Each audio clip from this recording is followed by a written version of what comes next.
uwager.lv, sportsbook, and casino. Sign up today at uwager.lv, the premier online sportsbook, taking wagers since 1998. The most player-friendly lines, weekly juice specials, and a true dime line in MLB. Unique casino platforms with thousands of games.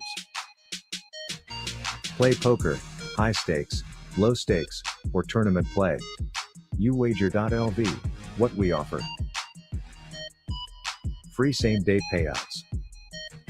Customer service and wagering support, 24/7, year-round.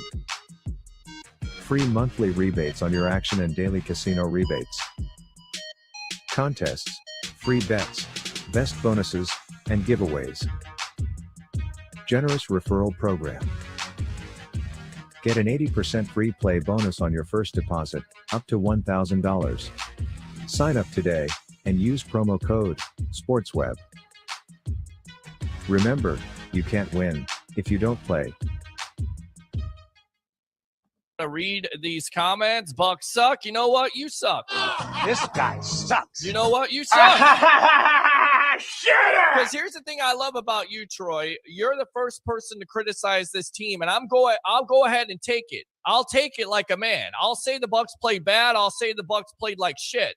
I will. It's after midnight. I'm cursing a little bit. Excuse me. Privileged language here on the sports web. But here's the thing I love about you. You never say that. You're just a hater, bro. You're just a troll. That's all you are. You bring nothing to the show at all. You just troll. That's all you do. So you can sit here and say the Bucks suck all day long, and for the majority of the game, they did. I'm not denying it. Should they have struggled versus the Arizona Cardinals, who are coming into this game at 4-10? No. And it's the same things that we talk about on this show ad nauseum all the time. Play calling, coaching decisions, Tom Brady not accurate, turning over the ball here the last couple of games with 2 interceptions tonight, not great throws, missing critical throws at critical times.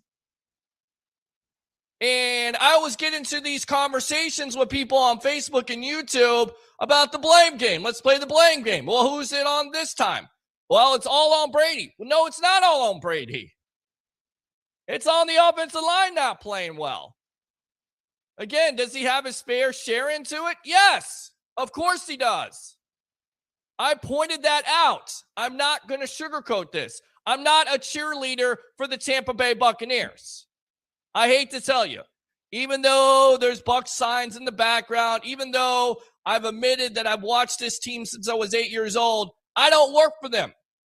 So I'm going to tell it like it is. Is this a playoff team right now? Not the way they played, although they were able to find a way to win. That's important.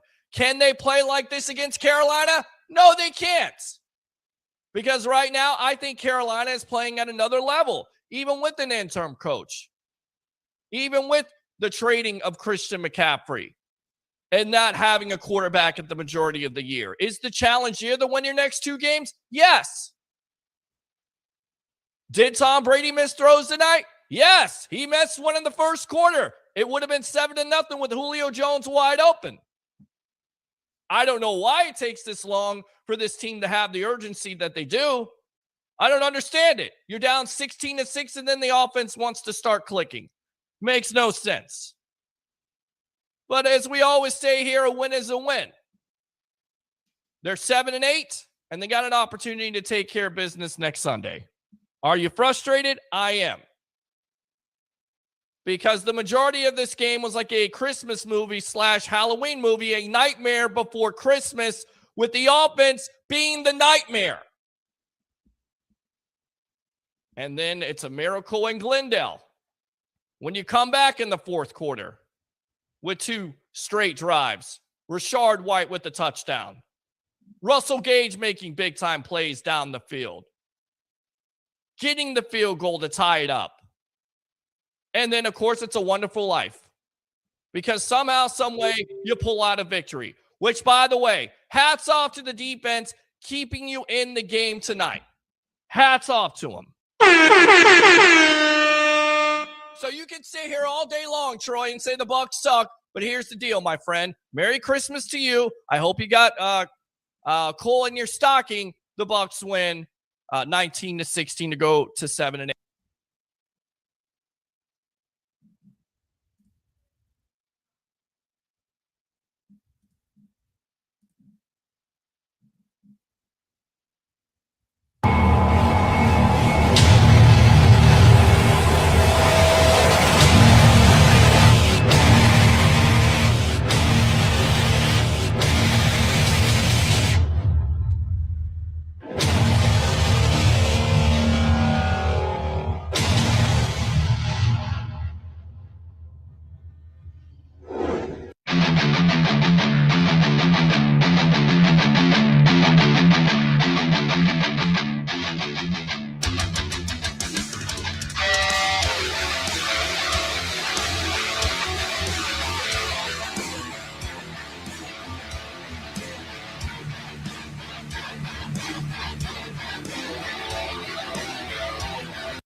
What's going on, guys? Welcome back to another edition of the evolution of Sports Talk Television on a happy Hump day. edition of the Sports Web. I'm your host, Peter Blake, giving you something to think about. How do we start off this show on a Wednesday night?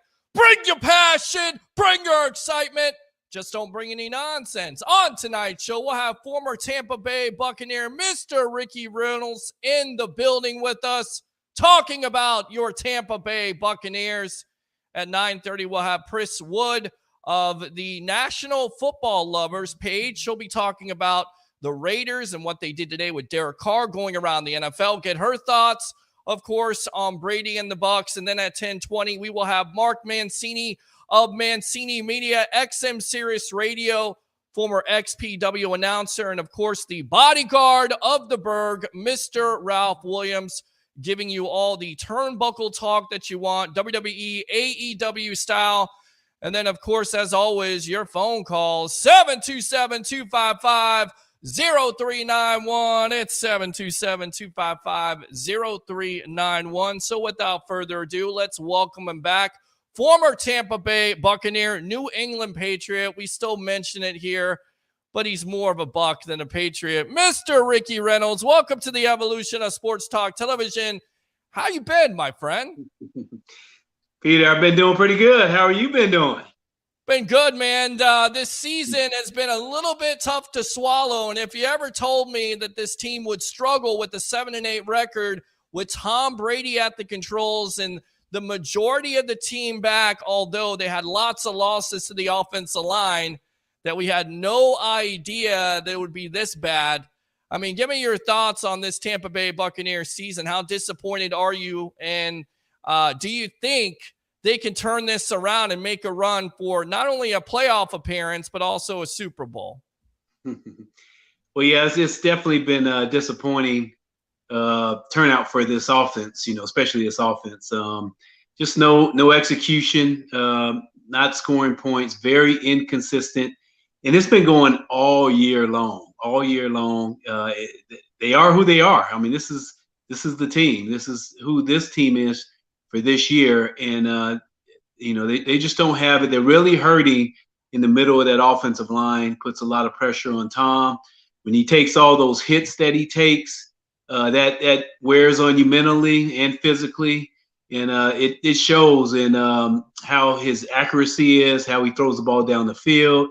He's been short on quite a few occasions, inaccurate on quite a few occasions. And, some of it has to do with the pressure he's getting, and some of it maybe just from all the hits that he's taken. And it takes its toll as it wears on. I don't think this team is going to bounce back as far as seeing an offense that we're used to seeing out of Tom Brady. I think what you've seen all year is what you'll probably get throughout the rest of the season. So, it is what it is. I'm like everybody else, keep waiting for them to do something great, but it hasn't happened, and I don't think it's going to. Is that more of the offensive line? Is it Brady's age? Is it play calling? Is it coaching? I'll tell you what, let's start there. How much do you think this team misses a Bruce Arians at the controls? Well, I think they miss him a little bit, just having his input day to day on the, during the course of the game, having him right there, they probably miss him a little bit. But he's still involved. He's there. He's available for them to talk with if they need to, and I'm sure he's gives them advice here and there. But I think a lot of it has to do with the personnel. The O-line. I think Brady is slowing down for sure. You can just see it. It's been pretty consistent throughout the year. So I won't blame too much on the coaching. It probably could be better, but I think a lot has to do with the personnel. And Tom's getting old. When you watch this team and you played in the league before, can you dissect the plays? And if you can dissect the plays, do you think that's a problem? And that is basically that ownership should be on a Byron Leftwich, in your opinion? Yeah, well, you definitely have to look at the whole total picture. You have to look at the play caller. Is he calling the same plays consistently over and over? You hear a lot of people saying they know what the play is. They know what's coming next. It's going to be a run on first down. Then we're going to pass, and then we're going to pass again. Then we're going to get off the field and punt. That's kind of like the way it's been going a little bit. But they're really hurting up front. They can't run the ball. Because there's no push up front with the O-line. It's really been hurting them quite a bit, and it kind of handicaps you when you're offensive coordinator, and you don't have that push in the middle or the protection as far as pass blocking. It's only so much you can do. You can call every play in the playbook, but if you're not getting the execution up front, with your offensive line and in all of that, things just aren't going to work. They're not going to work. How surprised are you by the offense, the offensive line and their struggles? Ali Marpet, we really didn't make a big deal about it, although, retiring at 28, a Pro Bowler. I say it's more chemistry. Not only is he a top-notch player, but the chemistry he has with Donovan Smith, and that's why Donovan Smith has kind of fallen back to his old ways, having a rookie there, having Nick Leverett, who's not proven. How surprised are you by this offensive line and their struggles? Well, when you lose caliber players that they lost, it really hurts you, especially with Jensen going down, because he was still on the team, and you were expecting him to at least be playing and not have all three positions in the middle of your offensive line to be, vacated at this time. Really, it has hurt this team quite a bit. So it's been devastating, for this offense, and it's hard to replace those guys. They're literally going to have to go in and they're going to have to find some players, next during the offseason to fulfill, those roles in the interior part of the offensive line to, make this a better quality of play up there, so that they can run the ball and they can do some things. But something's going to have to be done. Absolutely. We're on with former Tampa Bay Buccaneer, New England Patriot, Mr. Ricky Reynolds here on the Sports Web. I'm your host, Peter Blake, giving you something to think about. Ryan Jensen practicing today. I think the Bucs are holding out hope that they can save him. They can win this game on Sunday without him, because Todd Bowles has basically ruled him out. So if you get him back, in your opinion, how much of a difference would that offensive line, how much of a difference would he make on that offensive line, Ricky? He'll make an impact. He's, with his attitude, what he does down the field. Even after the play, this guy's totally just blocking, knocking people over, and he ain't gonna let nobody mess with Tom Brady. Right. He's like their personal protector. So he brings a different attitude. You know what I'm saying? And the whole team kind of picks up on that. And if you can get him back in there and get him running around, he'll be off a little bit just because he hasn't been out there all year. But to have him come far off and hit some people and run downfield and to continue to block all the way to the whistle stops and to get the opponent's defensive line really, pretty pissed off is what's going to happen. That's going to ignite that offense and the offensive line, and that'll really get those guys going. And they need that push. They need some attitude on that offense, especially running the ball. Yeah, and I think that's, they've been their bugaboo this year. They haven't been able to run the ball. In fact, last in the league, although Leonard Fournette coming off 162-yard from scrimmage performance, 9 catches for 90 yards. But the reason for that is you're throwing the ball short. You talked about Tom Brady and how old he is. What do you see from Tom Brady when you watch him? And do you think that the Bucs should consider bringing him back if he wants to come back, or basically pushing the reset button, going out and getting younger quarterback, possibly going with Kyle Trask? I mean, what do you do at the quarterback position? What do you see with Tom Brady? Oh, wow. Yes. Those are really good questions and tough ones, because you're talking about the greatest of all time, Tom Right. Brady. You don't want to just show him the door and say, thanks, Tom. We really appreciate you. Got another Super Bowl, but it's time, because you never count this guy out. I mean, you never know. He can bounce back and have a great season. But with his age, I probably more so see him going on a downward trend than even staying balanced. It's hard to stay at that level for this long. And now he's reached an age that nobody has played quarterback like this at this age group. At this age level. And so I don't see him really bouncing back and performing on a high level like he once did. He's just going to continue to get older, and I don't know. I just don't see him being what he once was. So I make you Jason Light right now, and I have you make this final decision at the end of the year, no matter if they make the playoffs or not, or are bounced out in the first round. You're Jason Light right now. You're letting Tom Brady go and basically resetting, or you're going to go with the veteran option. Derek Carr could be out there now because the Raiders have benched him. Is that somebody you think the Bucs would be interested in? You're Ricky Reynolds. You're Jason Light for a day. Give me your decision here on what you would do. You're going to give me the tough job, huh? I got you. You're a former Tampa Bay Buccaneer. You're paid to make these decisions here on the sports web. So yeah, I got you. DM here.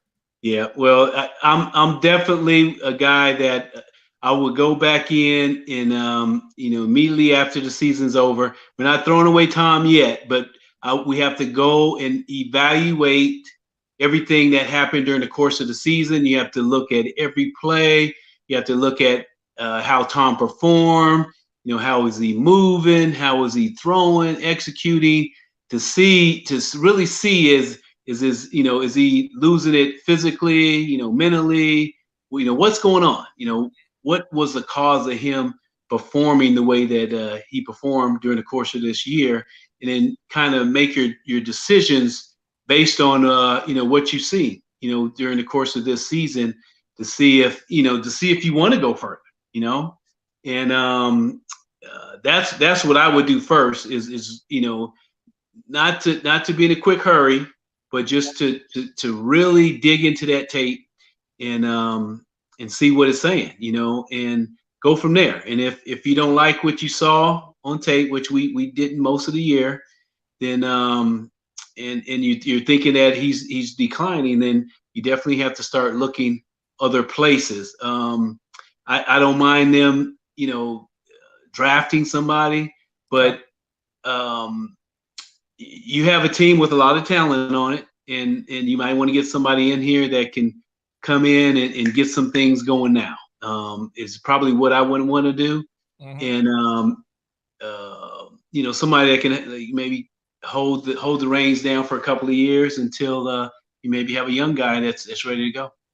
Are you comfortable with Todd Bowles and Byron Leftwich and the job they've done with speaking about how much talent is on this team? Not right now. Not right now. I mean, because they have some talent. They have, most of the guys back defensively, but it's not the same. It's not the same team. These guys aren't playing on the same level, and so you have to ask yourself, can Todd Bowles get these guys playing like they once did? Can he motivate them to go out and play on that higher level and to be successful? And so far, they haven't shown me that. They haven't shown me that. So you have to reevaluate what these guys are doing as well. I see you got somebody calling you. You're such a busy man there. Former Tampa Bay Buccaneer Ricky Reynolds on the Sports Web Air, the evolution of sports talk television. What's more surprising to you? This offense's struggles with going from a 30-point team to now 17, or the apparent disconnection, if you will, of Brady and Mike Evans? And what do you see with Mike Evans? Do you think it's injury? Is it chemistry? I mean, what is it? Because the last 2 years, Brady and Evans have been those guys in the National Football League, and this year they're not getting it done. Well, I would say more so chemistry, and for some reason, it looks like they're off. Because a lot of times the ball's being misplaced. It's there's been drops, all across the board. It's been a lot of inconsistent play on the quarterback play as well as receiver play. So like I said, you have to go back in and really watch the tape and watch Mike's, watch his white route running and coming out of the breaks and catching the ball and just his focus and all that sort of stuff. But I think he's still probably more of a consistent player, I would say, than the way Brady. I think Brady has probably been more off than what Mike Evans has been this year. You're a defensive back. You played it in the league. You look at Brady. Brady was able to throw the ball down the field. He's never been the best deep passer, but this year, it seems like he's inaccurate. If you're playing these wide receivers, are you playing them up to challenge him to throw the ball deep because he is so inaccurate this year? Oh yeah. I'm playing everything tight coverage, especially down the field. He's really been inaccurate down the field. So one of his toughest coverages for him is the 2-man. When the defenders are playing, bumper run, man-to-man coverage with 2 safeties over the top. And what that allows is for the defensive back to really play the receivers aggressively because they have those 2 safeties deep over the top. And when you do that, that makes him have to hold the ball. And with the lack of offensive line play up front, he can't hold the ball too long. That ball has to come out. But it's hard to find targets when the DBs are all over your receivers and they're playing them physically and really getting after them, and it makes it tough on a quarterback when that happens. So I think Tom is having some tough times with some of these defenders and defenses out there. He's having to make perfect throws night in and night out, and he's not doing it. I mean, we all are seeing it. He's not consistent with the way he has been in the past. He's not, and that's the disappointing thing. In the last couple of weeks, he's thrown a lot of interceptions, and it just seems like he's trying to get rid of the ball so quickly because he's not trying to get hit. Is that what you see from Brady right now? From the last couple years, because you remember he came in here 2020, 40 touchdowns, the second year 40 touchdowns. I mean, he's barely going to hit 30 touchdowns. Do you see a player that's trying to get rid of the ball too fast because he doesn't want to get hit? Yeah, well, I mean, I would be getting rid of the ball as well. I mean, it's tough sitting back there and just taking those shots like that. And Tom is one that will sit in the pocket. He can't do that right now. There's no time. He can't just sit.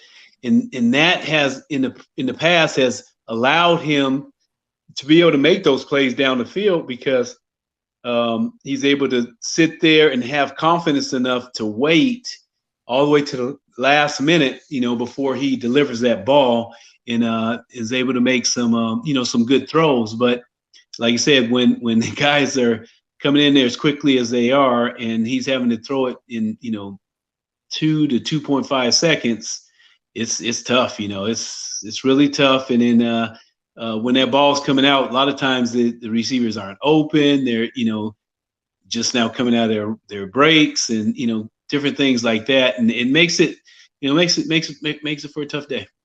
I'm going to give you a statistic. If this defense, and I want to ask you what you've seen out of this defense, but when this defense gives up 16 points or fewer, they're 7-1. When they give up more than 16 points, they're 0-7. What do you see from this defense, especially that back end? Yeah, well, I mean, they're playing as tough as they can. They're battling our offense as well because we have been put in some tough positions. Also, our offense is not sustaining drives, meaning that our defense is on the field a lot, so they're getting tired. So it's been tough on them. I thought they started out the year pretty decently, and then all of a sudden started tailing off. You started seeing their run defense has not been as good. I think they might be giving up about 4 yards a game or something like that. Four. Yes. Yep. 4.5 yards a game, something like that. So I think they're missing in Dominican Suh down there in the middle.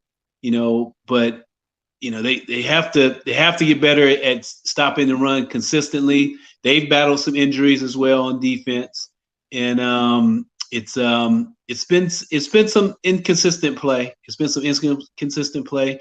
They haven't been as good with taking the ball away as well. They're not making the big plays like they have in the past, and a lot of it goes hand in hand with what your offense is doing. When your offense is playing well and they give you that energy, they go out, they drive down the field, they score. You get the ball back, defense goes out, 1, 2, 3, and out, boom. And it's a nice little rhythm thing to it, and everybody gets excited and confidence builds and things of that nature. But then, when the offense is out there 1, 2, 3, and out, and all of a sudden the defense is back on, and the opponents get 4 or 5 first downs, that wears on you, wears on the defense. And I think you see some of that going on during the course of this year. Do you think it wears in the locker room in that the defense is playing so well and playing lights out for the majority of the game, and every game you see this offense struggle? Do you think it's wearing on those players in that locker room? It can, but great leadership helps you to focus in on your job and what you have to do. You know what I mean?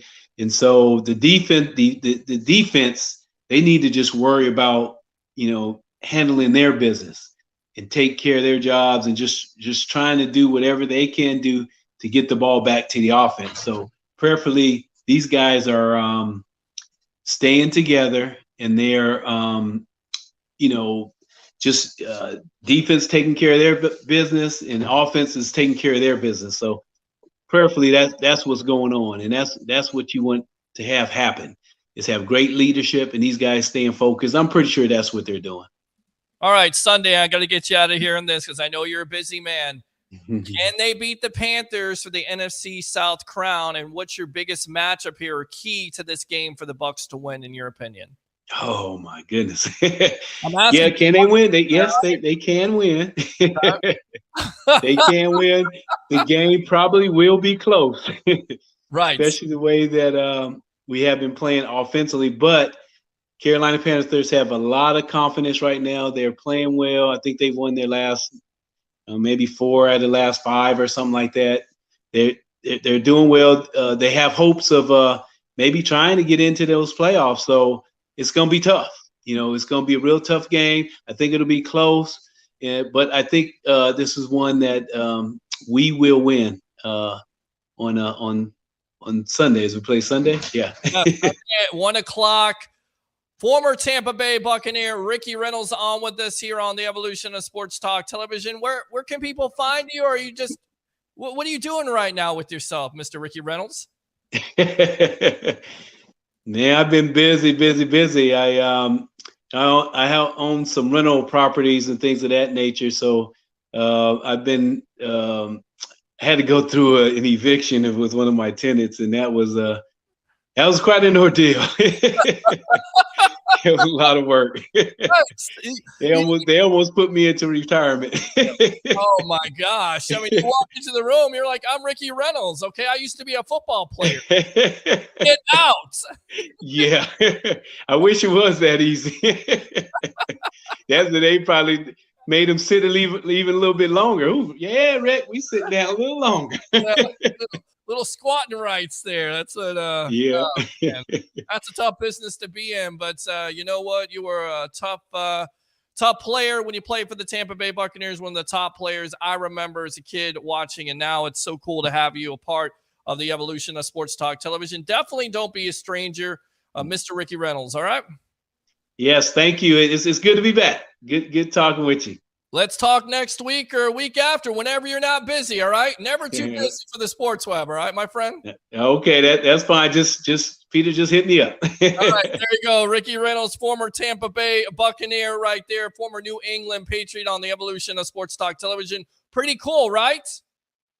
I mean, you get the insider. He's watching this team. He's watching Tom Brady. He's played in the league. He's telling you right now, Brady has difficulty with throwing the ball, but of course it's the offensive line. There's so many things that you can, point out on this team that we've talked about. So it's nice to have an insider view, in my opinion. Tell you what, let's go out to the phone lines, and then we'll get out to our guest here in about 4 minutes, Pris Wood of the National Football Lovers page on Facebook. Let's go out to Ed. Ed, welcome to the Evolution. You're leading it off tonight. Go. Hey, how's it going? That was so cool that you got Ricky Reynolds on here. Thank you. I appreciate that. He's great. Now what you need to get Tom Brady in. Well, that'll be a tough interview to get, but we'll work on it, Ed. We'll talk to the powers that be, and we'll see if we can arrange that. I don't know. That's a pretty tough interview, my friend. That would be awesome. So, from what I'm seeing for Tom Brady, I don't think it's a lot of people say he's given up. I don't think he's given up. I just think that he's making some business decisions out there, and he's not willing to take hits that he used to, and you can't blame him. And he is getting the ball out quick, and the reason why he has to get the ball out quick because he's running for his life back there. Sure, and it all starts up front. Well, he can't run for his life. I mean, he's a plodding guy. He's not going anywhere. I mean, if he's running right into the interior of the line, and most likely he's running into the defensive lineman's arms because that's how it's been this year with that offensive line. And, getting rid of the ball 2.2 seconds, I don't necessarily think is always a good thing, but it goes back to what Ricky said. Of course, he doesn't want to get hit. He's up there in age, and no quarterback wants to get hit, but even so now, with that offensive line not giving you enough time, you're not able to have those plays down the field, the 20-yard plays that have helped this offense the last couple years. You're not seeing it with this offense this year, and that's the reason why they're only scoring 17 points a game. Well, the good news is that we're getting Ryan Jensen back. Well, he's not coming back for the Panther game, but we'll see. We'll definitely see. He was in practice today. That's a good sign. That could be a foreshadowing of things to come. And we know how important he is to this offensive line. You have that veteran presence. You have a guy that knows Tom Brady. And you also have a guy that's physical at the point of attack, which is what you've been missing on an offensive line, not only in pass protection, but also in the run game. And it takes an attitude, and that's what Jensen has. Oh, man, yeah. He definitely will help out when he comes back. Yeah. I just think if they can somehow scratch, pull, whatever they got to do to beat Carolina, get through this game, I think they'll be all right. Well, you got to be all right. You got to win, or you're depending on somebody else. So you got to take care of business on Sunday versus the Carolina Panthers. You should be able to do it. That's exactly what you want. You got home field advantage. It's for all the marbles at the end of the day, because if you win that game, then basically you win the NFC South, but you don't have to have any help. If you lose, then you have to depend on the Saints to defeat Carolina, and you have to take care of your own business against the Atlanta Falcons. So, yeah. I think that the Atlanta Falcon game's an easier game than Carolina. Well, Atlanta's right. Atlanta's been eliminated. They have nothing to play for besides being somebody that is, trying to play spoiler at that point. Yeah. That's what they're trying to do. But I think the Bucs are more capable of beating Carolina, even with the rough play. They're going to be at home. So you feel good about this team. You're confident going into Sunday with the offense's struggles. You're confident. I don't think it's going to struggle Sunday. Okay. I'm hoping that it's not. Okay. All right. All right, my friend. I like the optimism. I like it a lot. Ed, what else? I mean, they got to have it. They got to have this game. Yeah, they do. You're exactly right. Their back is against the wall. You can't depend on, the Saints to help us out. Yeah. They haven't had a good season either. So, yeah, they got to have it, man. So I really wish that we could somehow get the guy back on the team. Okay. Or get him to stop trolling us. And I'm talking about, who, Mr.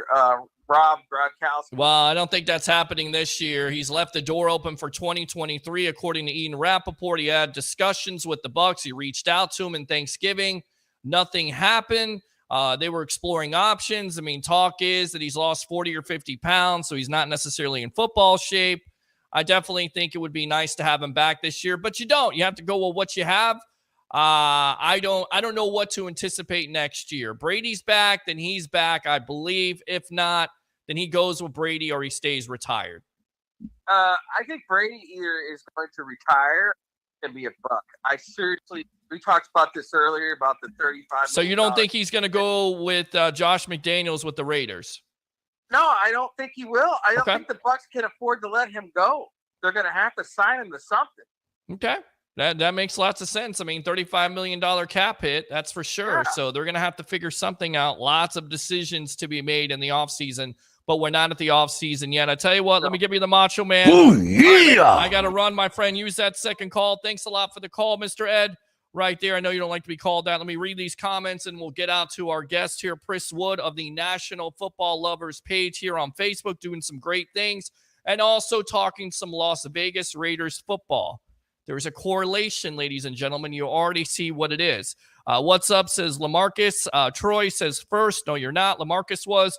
Christopher Cole, hey, what's up, everyone? First on Amped Up Sports. Appreciate you, Christopher. Rob says, laugh out loud. Buccaneers beat Panthers by 10. I like it. Let me go ahead and give you that. Oh, yeah. Christopher Cole, did Hicks play in the first game, or did he get injured early in the game? That's a great question, but I don't care who was in that game. I don't believe he was in that game. But it seemed like Hicks and Vea were both out of the game because you remember the Panthers dominated with time of possession, running the ball for over 100 yards. Can't happen on Sunday versus this Panthers team. Troy Polamalu, my insiders tell me the NFL is rigged. The Bucs win over the Cardinals was scripted for Brady to tie Drew Brees' record for most wins in overtime. This guy sucks. Troy again. Peter's mom wants to know if you got Danielle's number. When Brady is in the gym, he skips arm day, left wedge. Christopher Cole. I've got a formation pistol style with Leonard Fournette at fullback, Coe or Godwin on the other side with White at running back. They can ship Godwin from there to the slot or keep him there. They can run play action, ton of different plays out of that formation. Don't forget Evans and Otten, Miller, Gage, Jones, or any combination of players. Maybe we'll make you the offensive coordinator. I don't see that happening with this team, not this year. No O-line protection, so he has no choice but to get rid of the ball. Good comment, John. Appreciate you. Bucs will struggle with a win, but a win indeed. I mean, it feels like it's been like that all year long with struggles and wins, ugly wins. That was Roger that Ricky was talking about evicting. That's actually pretty funny. Flawless victory. Shut up. You know what? Shut up! That's actually pretty funny. He brought up a good point. Good leadership will keep everyone focused on their task at hand. Good comment. Woo! And let me go out to John here. Gronk ain't playing this year. period. So there you go right there. Let me tell you what, let's get out to one of our guests here. Another guest, Pris Wood from the National Football Lovers page on Facebook. Welcome to the Evolution. What are you doing with this page? Hi, Peter. How you doing? I'm doing okay. We're just trying to create something different. Sometimes you have groups that don't work well for all fan bases, and we're just going to do something different over here.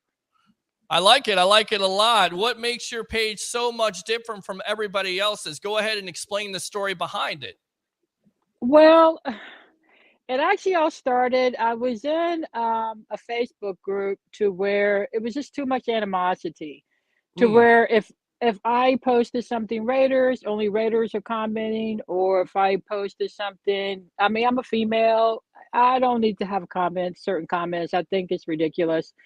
So I reached out to one of three of my admins, Kita, Charles, and Dion, and I said, you know what? I think I should probably do my own page. Let's do a different group.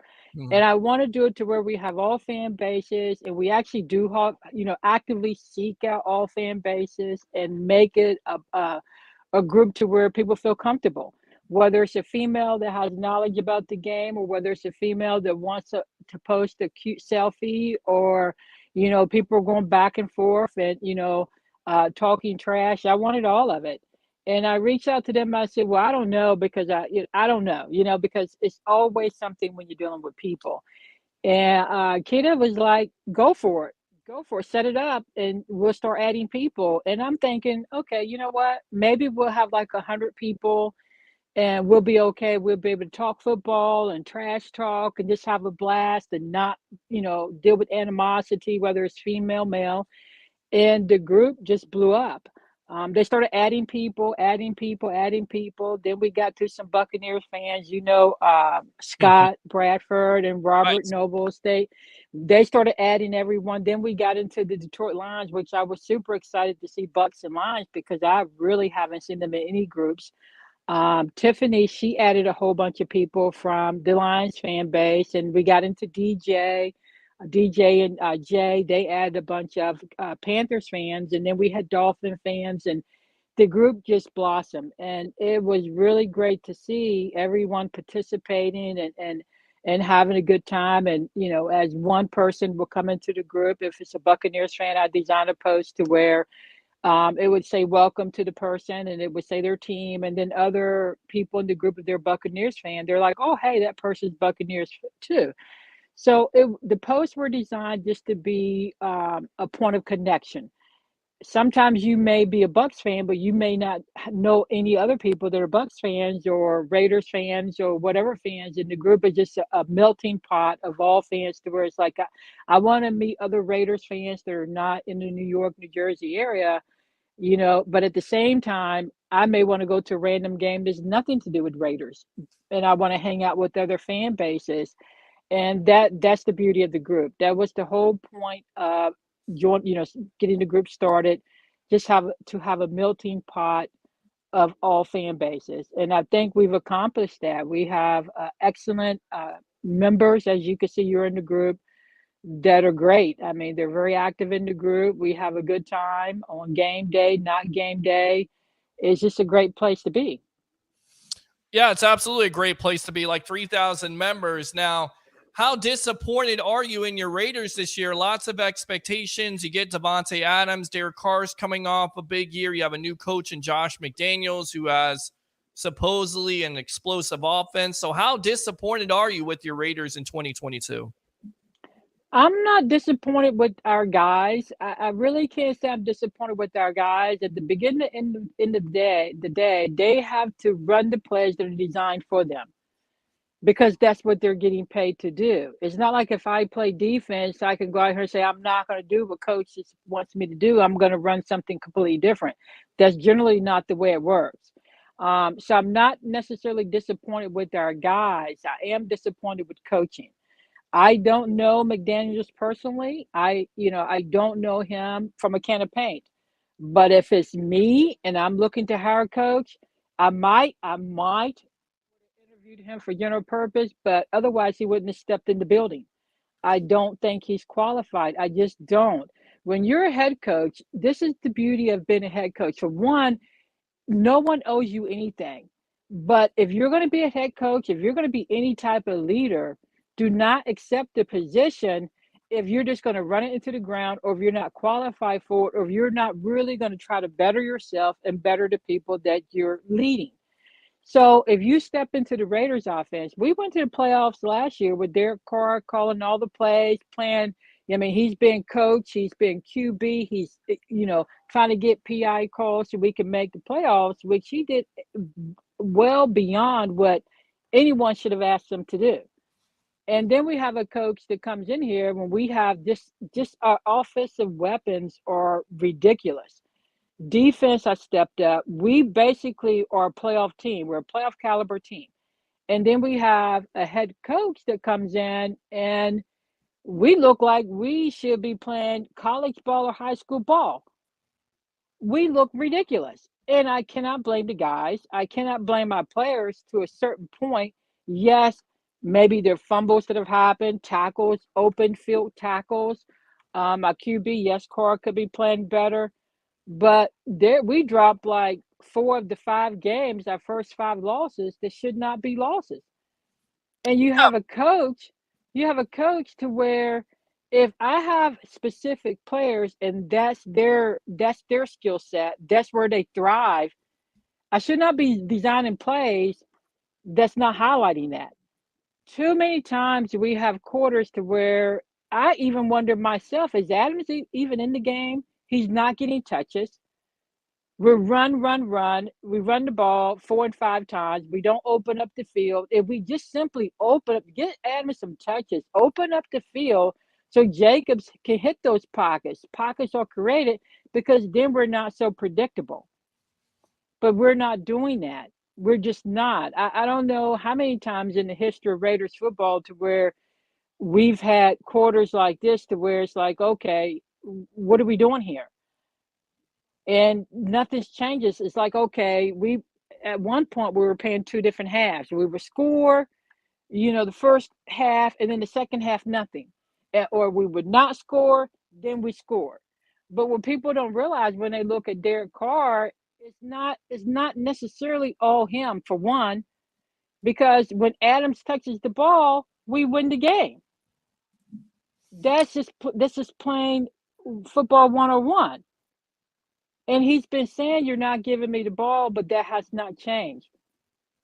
So personally, for me, I feel I'm hurt the way Derek Carr is treated. I get it's a business decision. Everyone that starts with you cannot finish with you.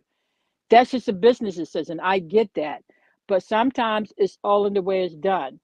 You cannot be throwing your quarterback or your management, etc., under the bus on the live screen like what happened with Carr.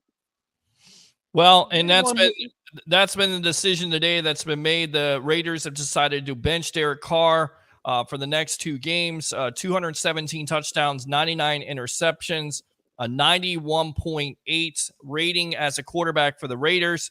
6 coaches in 9 years has not helped them out. So you seem like you're a Derek Carr fan. Are you disappointed? You basically said it, the Raiders and the way they treated him. Would you be okay with Tom Brady? Because that's the rumor that's out there now. Tom Brady is going to join Josh McDaniels, possibly Gronk. Are you okay with Brady being the quarterback at this point? Well, let's correct some things. It's not that I'm a Derek Carr or a Raiders fan. I'm a Raiders fan. I've been a Raiders fan since I was 1.5 years old. I didn't even know a thing about football except I want to hit people, which were my older brother. So that's a whole other story. Okay. So I've been a football fan for a very long time. I've only been a Raiders fan. So I've been there where we won 2 games in 4 games. So as far as me being a Carr lover, I think him personally and him a football are 2 different things. I think a lot of people get that confused. Was he QB1 for me? Yes, since day one. So I do feel like that there were some instances to where he's taken the blame to where he didn't really have a fair shot to even make it, do anything to turn the team around. Just like this year, I don't think that's necessarily Carr. Am I okay with the new quarterback? Of course. if it's gonna be for the betterment of the team, I'm okay with the quarterback. But in this instance, I don't think it's the QB. I think it's coaching. So that's my thing right there. I think it's coaching. How are you gonna take a playoff team last year with less weapons and run them into the ground to where we have all these losses with all these offensive weapons and defense this year? Bad coaching ruins good players, period. That's just that right there. But as far as I love Gronk. I mean, I would be okay with Gronk. As far as Brady, I don't really think he's a good fit for the Raiders. I don't think what the Raiders need right now is not a Brady type quarterback. If they're looking for a bridge QB, sure, get him in there. Get the fans back excited again. Fine.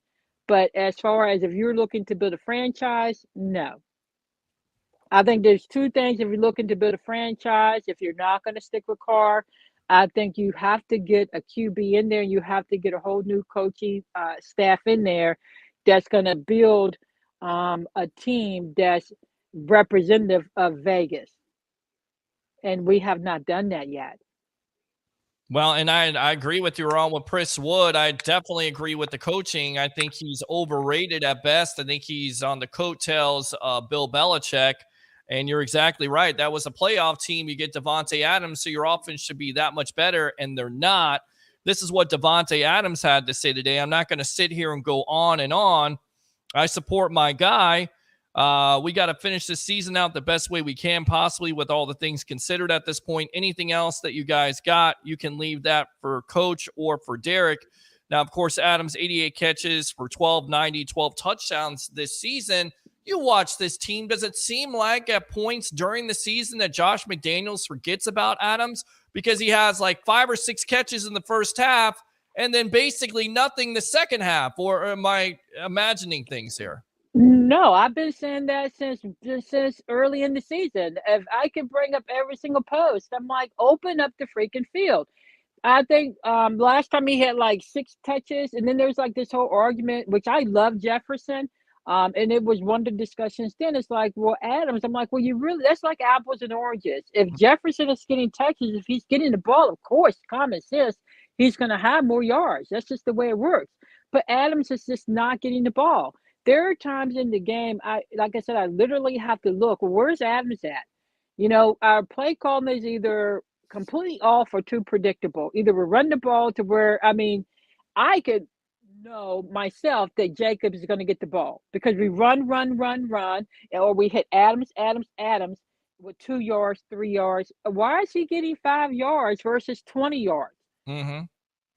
Yeah, and you're exactly right. I agree with you on this. And going back to Derek Carr, I don't think it's helped that he's had so many head coaches. I mean, again, 6 coaches in 9 years. That's your Raider organization. Do you have confidence going forward that Mark Davis can get this right and you can get this back on track again? Or is it going to continue to be like it has the last couple of years, in your opinion, where you're changing coaches every 2 to 3 years? And we know this all too well, being in Tampa Bay and watching the Bucs for so many years. That stability or lack thereof doesn't help. Well,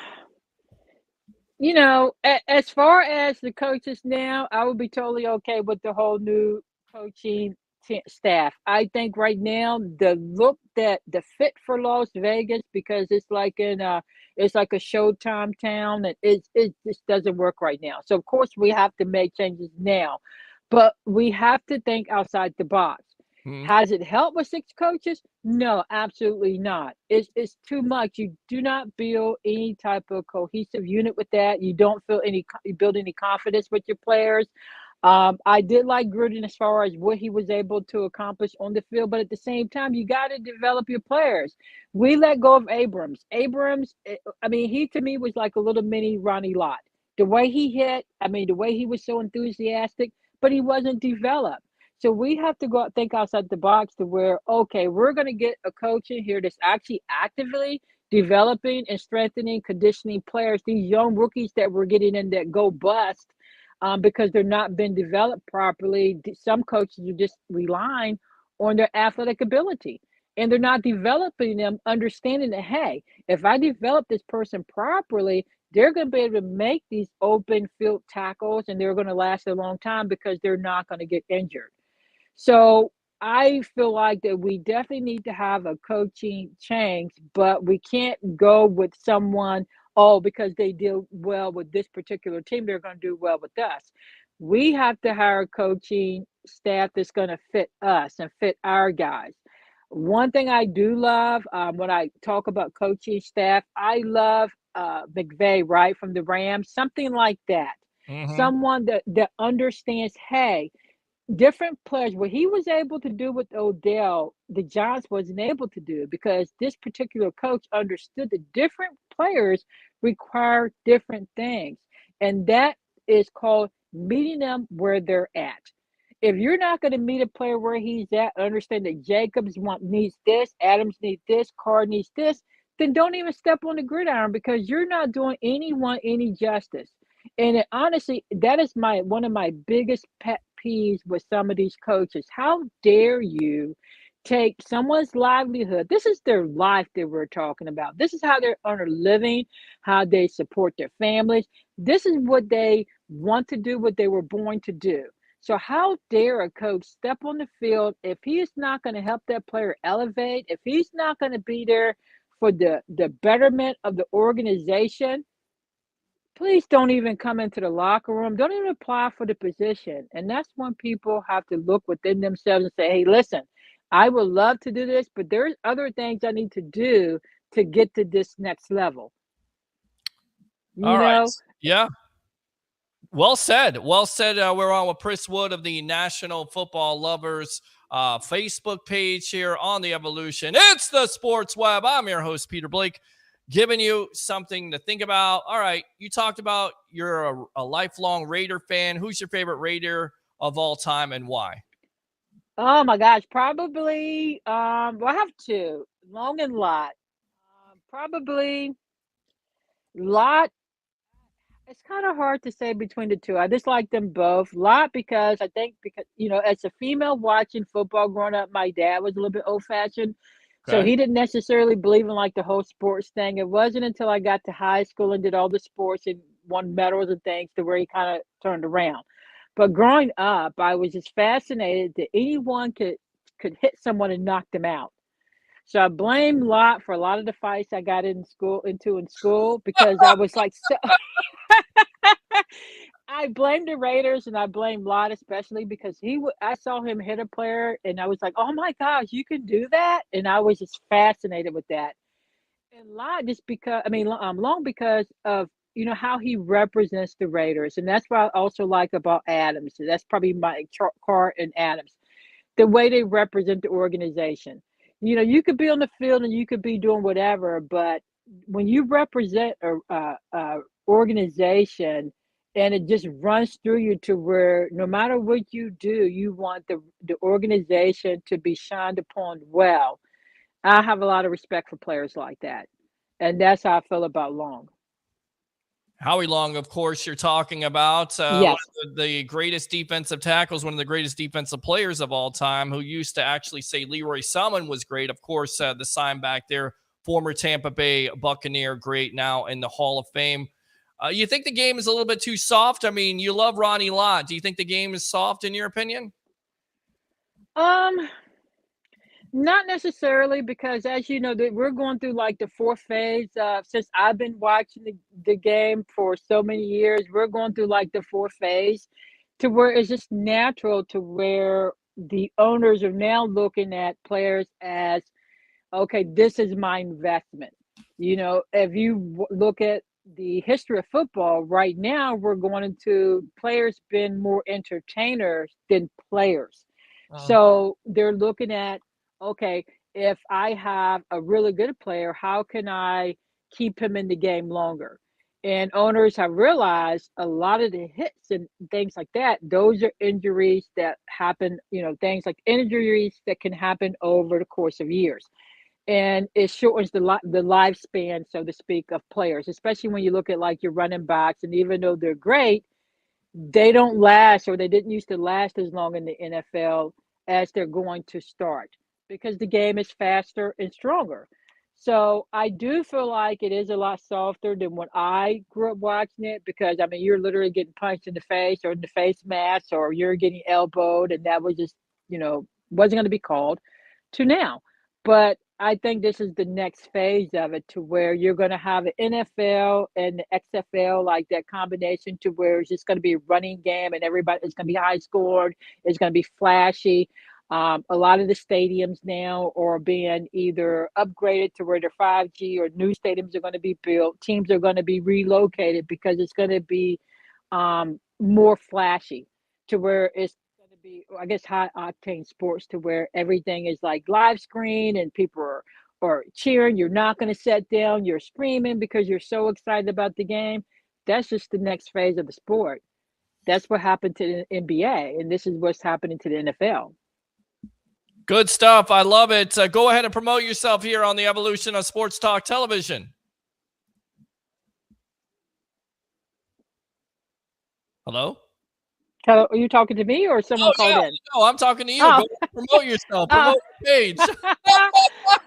This is National Football Lovers. We're a group on Facebook for all fan bases. We have a lot of fun. We go on and we talk about any and everything NFL. My name is Pris Wood. You can find me on Instagram, 1_MS_Pris, PRIS. And my Facebook is just Pris Wood. All right, Pris, thanks a lot for your time here on the Sports Web Live on I Love St. Pete, the Hub, and Amped Up Sports. All right, we'll see you soon. All right, talk to you soon. Thank you. Yep, thank you. There you go. Good stuff there. Great stuff. And we had that Raider talk because I want to ask you Buccaneer fans tonight, would you be okay with Derek Carr as the new quarterback? Let's say that Brady does decide to go to another team, which has been rumored about, or decides to retire. Would you be okay with Derek Carr? Because I don't think he's getting traded. Not with that salary. Nobody's taking $40 to $45 million on their cap. They're not going to be able to trade that. And the reason why they benched him in the first place for the next two games, because it is weird to do, is because they want to protect themselves. Because of that cap hit. $33 million guaranteed by Derek Carr. And you look at his numbers this year, 24 touchdowns, 14 interceptions. Interception department, not the best. But Carr started 91 consecutive games. Once again, 217 touchdowns to 99. A 91.8 quarterback rating. Are you okay with that? Would you be okay with the Bucs picking him up? I know for a fact my co-host Harry, the Greek professional handicapper extraordinaire, would like him. I don't think it helps a player who has that many head coaches. And I didn't realize this. In the 9 years, Derek Carr has had 6 head coaches. And of course, it was predicted by Pat McAfee that Brady is going to go to Las Vegas. We've heard these rumors. And we've also heard that that could have been the player that Brady was talking about, that MFer. You're going to stick with that MFer. I don't know if you remember the story or not. Supposedly the Raiders were interested. They were very interested. Even Dana White talked about this earlier on this year, saying there could have been a deal done. They had Gronk. They had Brady. Gruden didn't sign off on it. He wanted to go with Derek Carr instead. So that's where the story comes from, with Brady saying, you pick that MFer over me.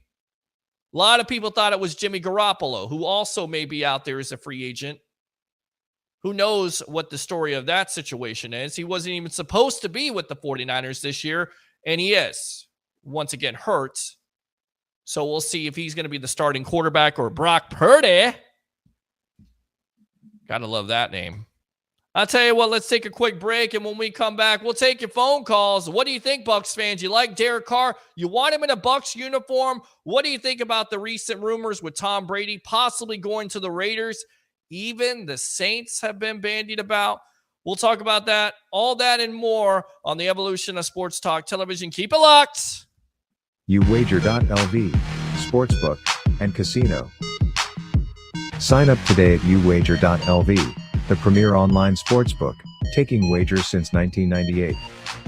The most player-friendly lines, weekly juice specials, and a true dime line in MLB. Unique casino platforms with thousands of games. Play poker, high stakes, low stakes, or tournament play. uwager.lv, what we offer. Free same-day payouts. Customer service and wagering support, 24/7, year-round. Free monthly rebates on your action and daily casino rebates.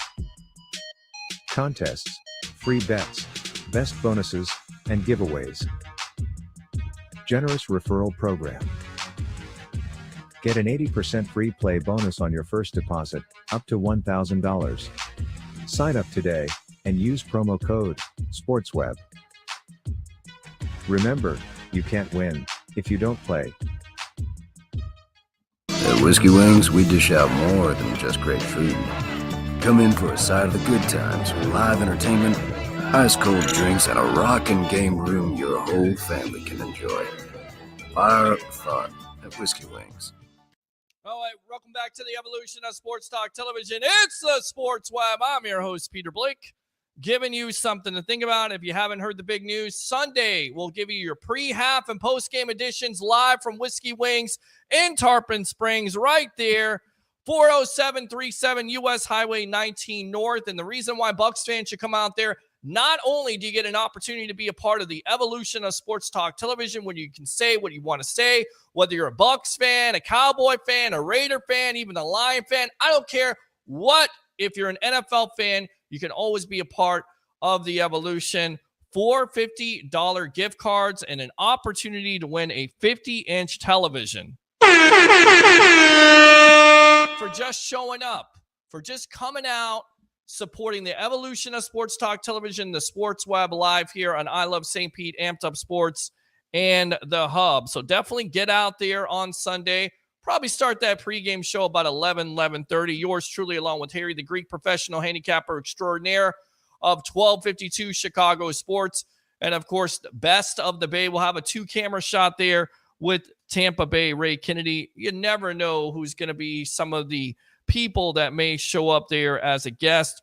Also, this segment is brought to you by Spring Hill Trailer and Equipment Repairs. They repair all types of trailers. Give them a call at 985-570-7269. Again, Spring Hill Trailer and Equipment Repairs, 985-570-7269. And, of course, uwager.lv, promo code SportsWeb. If you're wagering on the National Football League, NHL, or NBA, it's uwager.lv, promo code SportsWeb. So let's go ahead, go out to these comments here really quick. John says Gronk isn't playing this year, period. He's not playing this year. Definitely looks like he's not going to play this year. He's not in shape. It would be nice for him to come back, but he's not walking through that door. I just thought it was interesting how he was tweeting out just a week ago how he was bored. So, and a couple teams thought the same way because they decided to contact him. We know that he's already been in contact with the Bucs during Thanksgiving and decided not to come back. And that's been a major loss for this team. It has. The inline blocking, the pass catching threat, the leadership. I mean, if you really want to go back and look at something, because hindsight is 2020, the leadership that was lost on this team, Ndamukong Suh. Is he a great defensive tackle? I think he's definitely lost a step or two because he was only signed by the Philadelphia Eagles because they had their own fair share of injuries to that position, and he really hasn't done much. But the leadership quality, you really can't put a price on. I guess you can in Suh's case, and then not having a JPP. That leadership loss has definitely had an impact, in my opinion, on this team. Did they still have leaders on here? We'll see. I think it goes back to what Ricky said. If you have leadership on this team, they may be able to overcome the deficiencies on offense, the struggles on offense, where you go from a 30-point team scoring easily in the red zone to struggling to score 17 to 18 points a game. And then you got to get down at some points during the fourth quarter. It seems like every game you struggle for the majority of it. and you got to get a Brady comeback, and you got to go to a 2-minute drill, and you have to have urgency to it. I still don't understand why it takes this team so long to have urgency at the end of the day. So good comment. We know how you feel. There you go. Now you caught on to why I had her on in the first place. Because even she is talking about how an offense last year wasn't the best, but still they were a playoff-worthy team. You get a new coach in there who has all this offensive prowess, if you will, and you're struggling. Why? You have Devontae Adams, you have Derek Carr, one of his worst years in his career. Is it him right now not making great decisions? No, he's not making great decisions. But I don't think that offensive coaching staff is helping him out. I don't think they run the ball enough with Josh Jacobs. He's one of the best running backs in the National Football League. And of course, their defense is god-awful. How many leads have the Raiders blown this year? So did you see why I got her on in the first place? There you go. And then there's a correlation. Once again, there's a connection. Brady possibly going to the Raiders. Brady possibly going to the New Orleans Saints, which is put out there by Mike Florio. That it's no secret out there that Peyton and Brady want to come together. Of course, we heard this rumor last year. And then the NFL took care of that rumor by finding the owner for the Miami Dolphins, taking away draft picks. So it's a real thing. Now, what this report suggests, and take it for what it is, because it is Mike Florio of Pro Football Talk, and he's been saying almost every year that Brady's going somewhere else but Tampa. That he's going to go back to the New Orleans, he's going to go to the Saints and join Sean Payton. Sean Payton's going to come back and coach the Saints. So, take it for what it is. I don't know. Get used to it. Get used to the rumors. Because this is all we've heard all year long. And I think that's also had an impact on this Tampa Bay Buccaneer team. Remember 2020? I mean, there were rumors, there was free agency, but there wasn't this much outside noise. You haven't had Brady with the divorce, Brady taking off 10 or 11 days in training camp, Bruce Arians retiring before the season, injury situation, just all kinds of distractions. Is Gronk going to come back? Is he not?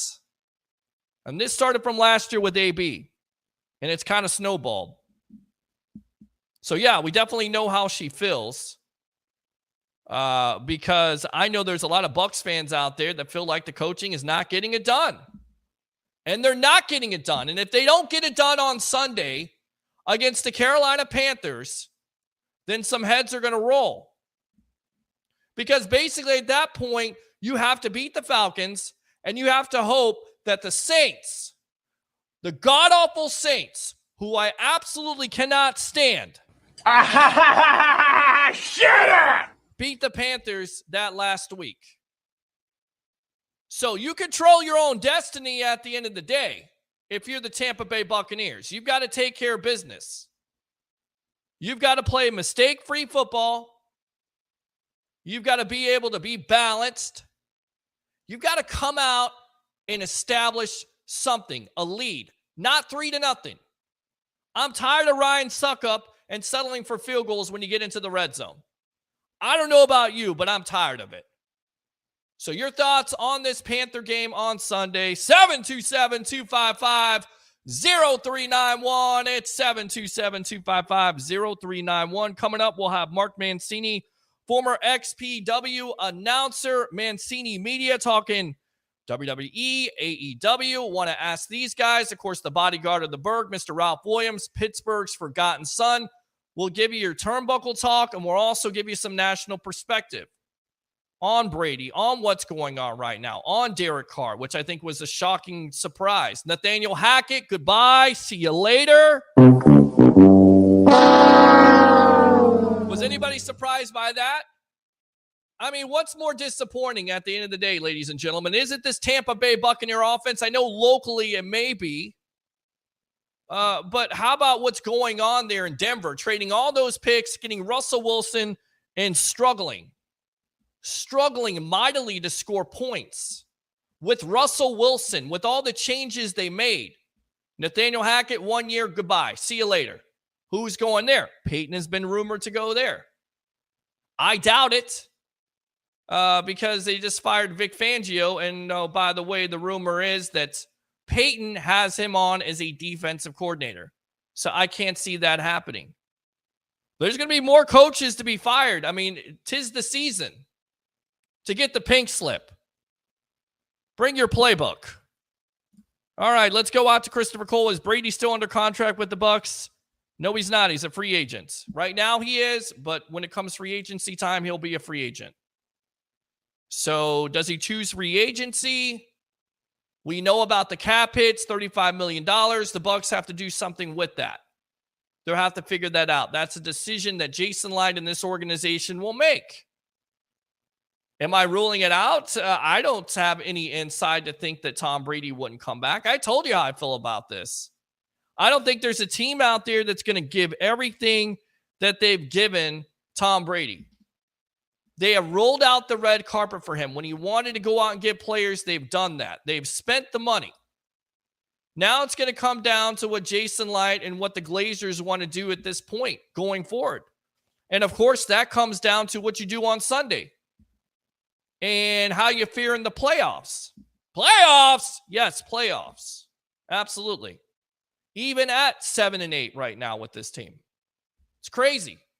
Any other division, they're not even a conversation point at this juncture. You're just talking about the draft. You're talking about who you're going to get in the first and second round.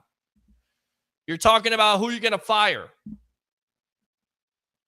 So the Bucs are very fortunate to be in that division in the NFC South, which is god-awful. But they get a home playoff game. And I just kind of wonder, when are they going to be able to string it together? When are they going to be able to put it together, if ever? And I think Ricky Reynolds told you tonight, this is what they are. This is the type of team they are. Yeah, I tend to be an optimist about it, but we'll see. We'll see if they can put it together. We'll see if Ryan Jensen can come back. I know a lot of Bucs fans were happy about that announcement, but what kind of football shape is he going to be in?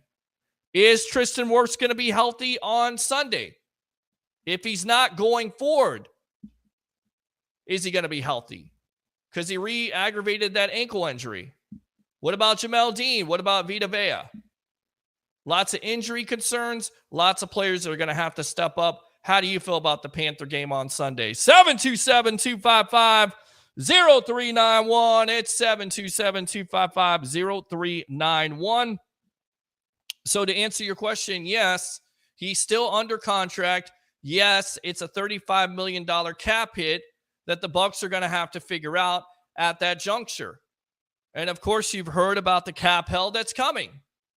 Not going to sugarcoat this for you. You won a Super Bowl 2 years ago. You went all the way in the next year. You went 13-4, and now you're a team that is 7-8. And basically, you're going to have to pay the piper now. And it may be a full rebuild.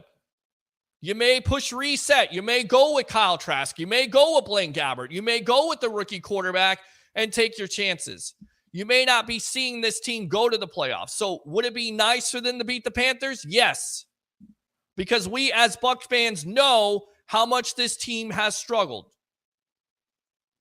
So it's not always a certainty that this team is going to be able to basically go to the playoffs like they're doing right now.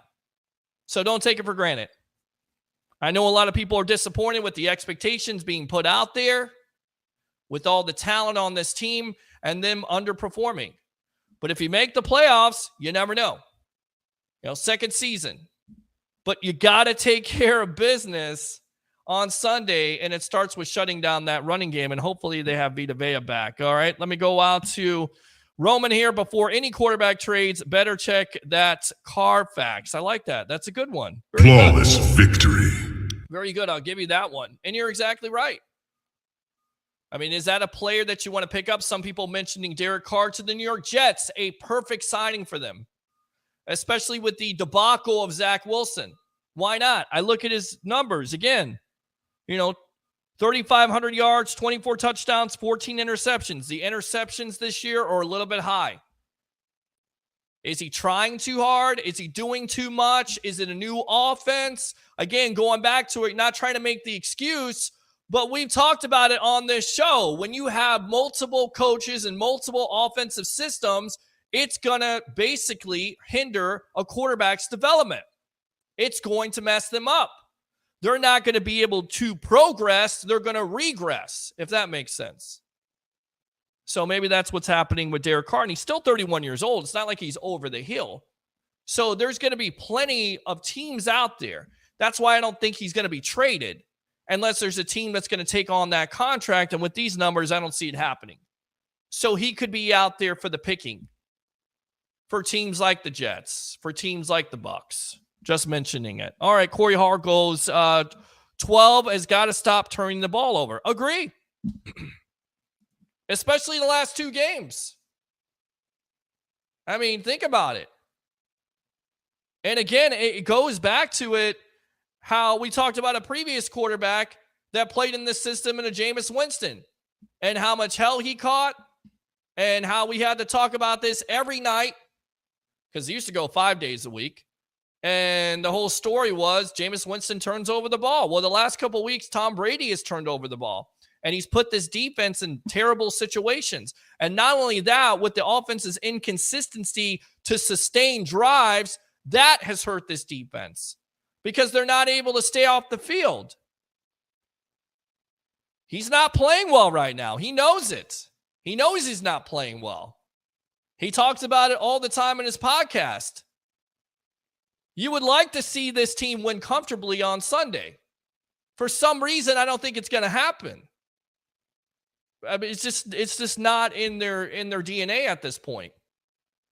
And I think that also falls on coaching and coaching philosophy. How conservative you are.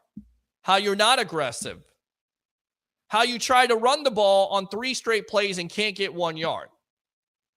Goodness gracious. What? 3 straight plays and you can't get a first down. You can't get 1 yard because you're running the same friggin' play over and over again. It's so frustrating. It really is. It is. This guy sucks. All right, let's go out to Rob here. Bucks will win this Sunday, says Rob. Okay. All right. I like it. How about them Bucks, baby? Corey says if we can score 10. You got to score more than 10.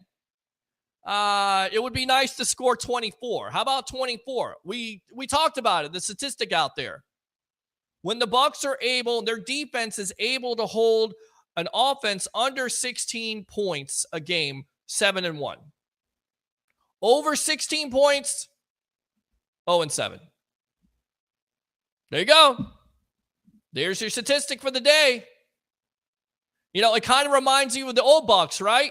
No offense, 2 yards in a cloud of dust, but you had that defense you could depend on. But eventually you got tired of it because the defense was trying to do too much and also they were wearing themselves out, which takes a toll during the season. Do you think that could happen eventually? I asked Ricky about it. Do you think it's happening in that locker room? He said leadership can overcome that. How much leadership did they have in that locker room? We shall see. We shall see. Let's go on to Rob here. The Saints have been way over the cap for years. Until this year, they have kept winning year after year. They kept pushing it down the road. The Bucs can do the same thing to push it for one more year. Definitely a possibility. Absolutely a possibility at the end of the day. They can push it down the road. And again, I don't assume that Brady's gone. I think there's a lot of people who assume that he's unhappy here. I'll just say this again. I don't think there's a team out there that's giving him as much opportunity to have everything he wants. Why did he leave New England in the first place? He left New England because there was supposedly friction between Bill Belichick, because the Patriots as an organization weren't giving him enough weapons. Okay, so he goes to the Bucs. He's got a great team. He's got a great offensive line. 2 great years. He win a Super Bowl, and then all of a sudden he's disenchanted and he's about to leave because the Bucs aren't giving him enough? No, I don't buy that. I don't buy that at all. I think that's nonsense. I do. And then let's go out to Rob here. Rodgers and Brady both have struggled because of bad protection. I mean, it starts up front. It's not really hard, guys. It really isn't. Football is not rocket science. I mean, it starts with the offensive line. It starts with your defensive line. Those are the most important factors. Now, is it play calling? Yes. When you don't establish the running game, when you're not running the ball enough, when you're running on first down constantly all the time, defenses are going to start to pick up on it. They have. Do the distractions play a part in it? Yes. Does Brady's play a part in it? Yes. It is all a combination of suck this year. That's what it is. A combination of suck. It's not good. It's not good at all. All right, so let's go out to what Tom Brady had to say on his Let's Go podcast about possibly retiring, and we'll get out to Mark Mancini of Mancini Media and, of course, Mr. Ralph Williams, bodyguard of the Berg. He says, in retirement, I think next time I'll decide retire. That's it for me. So whenever that day comes, we'll figure it out. He says, I think what I really realized last year was you got to be really sure to do that. And for me, a lot of people have gone through the situation of how you feel when the season ends versus 2 or 3 months later. So I'm going to take my time whenever that time does come. In the meantime, I have a hugely important job the team's asking me to do, and I want to go out there and I want to play my best the last 2 weeks of the regular season. So there you go. That's what Tom Brady has to say. He also goes on to say it's a big game. They're a good football team. They're ascending football team. I mean, imagine that. The Carolina Panthers, an ascending football team with an interim coach. They fired their coach. You're supposed to be in disarray, and you're not. You have multiple quarterbacks this year, and you're still able to win games. Why? Because the players believe in the coaching. They believe in the coach. They're able to run the ball. They don't turn over the ball. They play good defense. They score enough points. They play complementary football, especially to their quarterback. Whether it was Baker Mayfield, whether it was P.J. Walker, whether it's now Sam Darnold, who's not lighting the world on fire. What's he doing? Handing the ball off. Over 300 yards to that Lions god-awful defense. But that's the key. They know who they are. They have an identity. The Bucs don't. And even with an interim coach, they're still able to win. This is a championship game, and I don't give a what the records are. That's it. Throw the records out the door. It goes back to what BA says. And again, I know you're disappointed, Bucs fans out there, with this team being 7-8. But isn't it going to feel good if you take care of the Carolina Panthers on Sunday? I'm just saying. All right, quick break, and then we'll get our wrestling guys on here on the evolution of sports talk television. Here we go. uwager.lv, sportsbook, and casino. Sign up today at uwager.lv, the premier online sportsbook, taking wagers since 1998. The most player-friendly lines, weekly juice specials, and a true dime line in MLB. Unique casino platforms with thousands of games.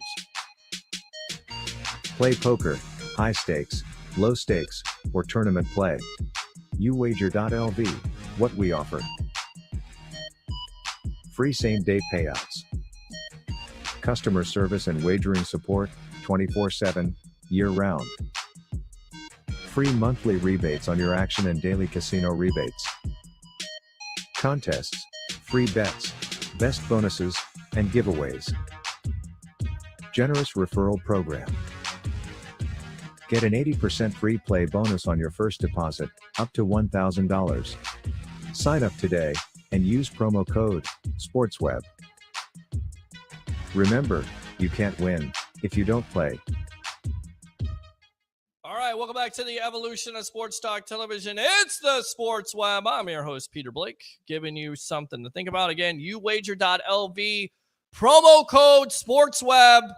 I'm not trying to encourage you to gamble, but you got some great college football, playoff games, playoffs. There's that word again. And, of course, the NFL during this season to wager on. Again, promo code SportsWeb. Let's get out to our guys here. Let's go out to the madman, Mark Mancini of Mancini Media, former XPW announcer right there. Let's go out to the bodyguard of the Berg, Mr. Ralph Williams, Pittsburgh's Forgotten son. Forgotten son? Lost son? Forgotten son? Yeah.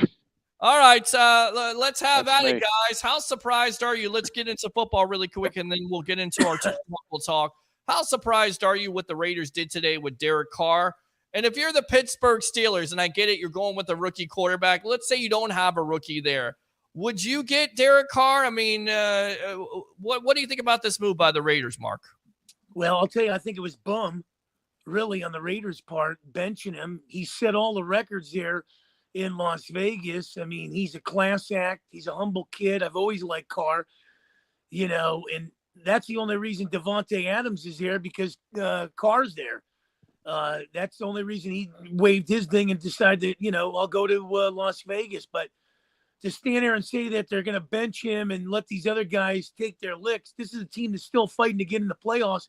What the hell are you thinking, man? You got San Francisco and Kansas City, and you're going to sit your number one starter. San Francisco and Kansas City are looking for position, and, man, they're licking their chops. This is a vacation in Vegas. It really is. And I tell you what, Ralph, I was surprised by it today. But then again, looking at the contract terms, they're basically trying to save themselves $40 million. And I can't see how they can trade Carr. I think he's got value, but there's no team out there taking on that contract. It's just amazing to me that they just signed this guy to an extension a couple months ago, and now they're ready to move on. Your thoughts? Josh McDonough. I mean, he's a dummy. Why would you bench a guy like that? Like Mark said, even though he had one bad game against the Steelers, and maybe he was tired of it. But you know what? Josh McDonough, he just, he has no clue. He wasn't a good coach when he was the head coach when he was in Denver, except for the 1 year when Tim Tebow beat the Steelers. Other than that, he was horrible as a coach up in Denver, and he always will be a horrible head coach. He's a good coordinator, maybe. I don't know. But, I mean, that was a dumb move, and now Oakland out of Las Vegas may have to eat it. And if they have to eat it, so be it.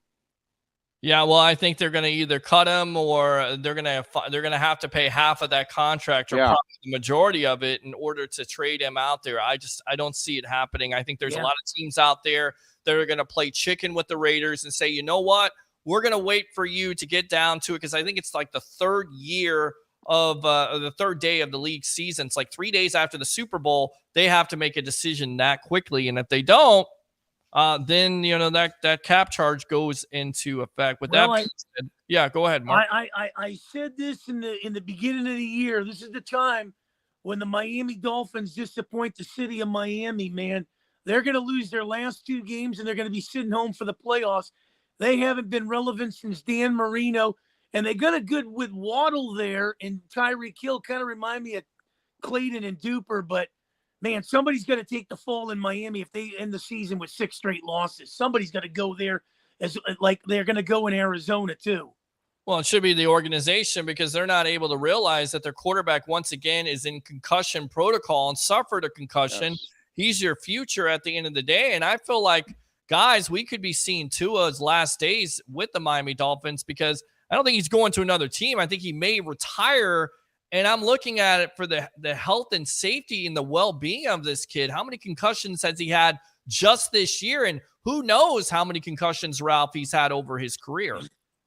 Absolutely. And something here too, guys. What you have to understand is, do you ever notice when you get a first-year coach, he comes in and he does all these great things at the beginning of the season, and then at the end of the season, they start falling apart. That happens to a lot of first-year coaches, guys. And, Mike McDaniel, he's it's his first year. At least he's doing better than some others. So, I mean, the guy up in Minnesota is doing pretty decent.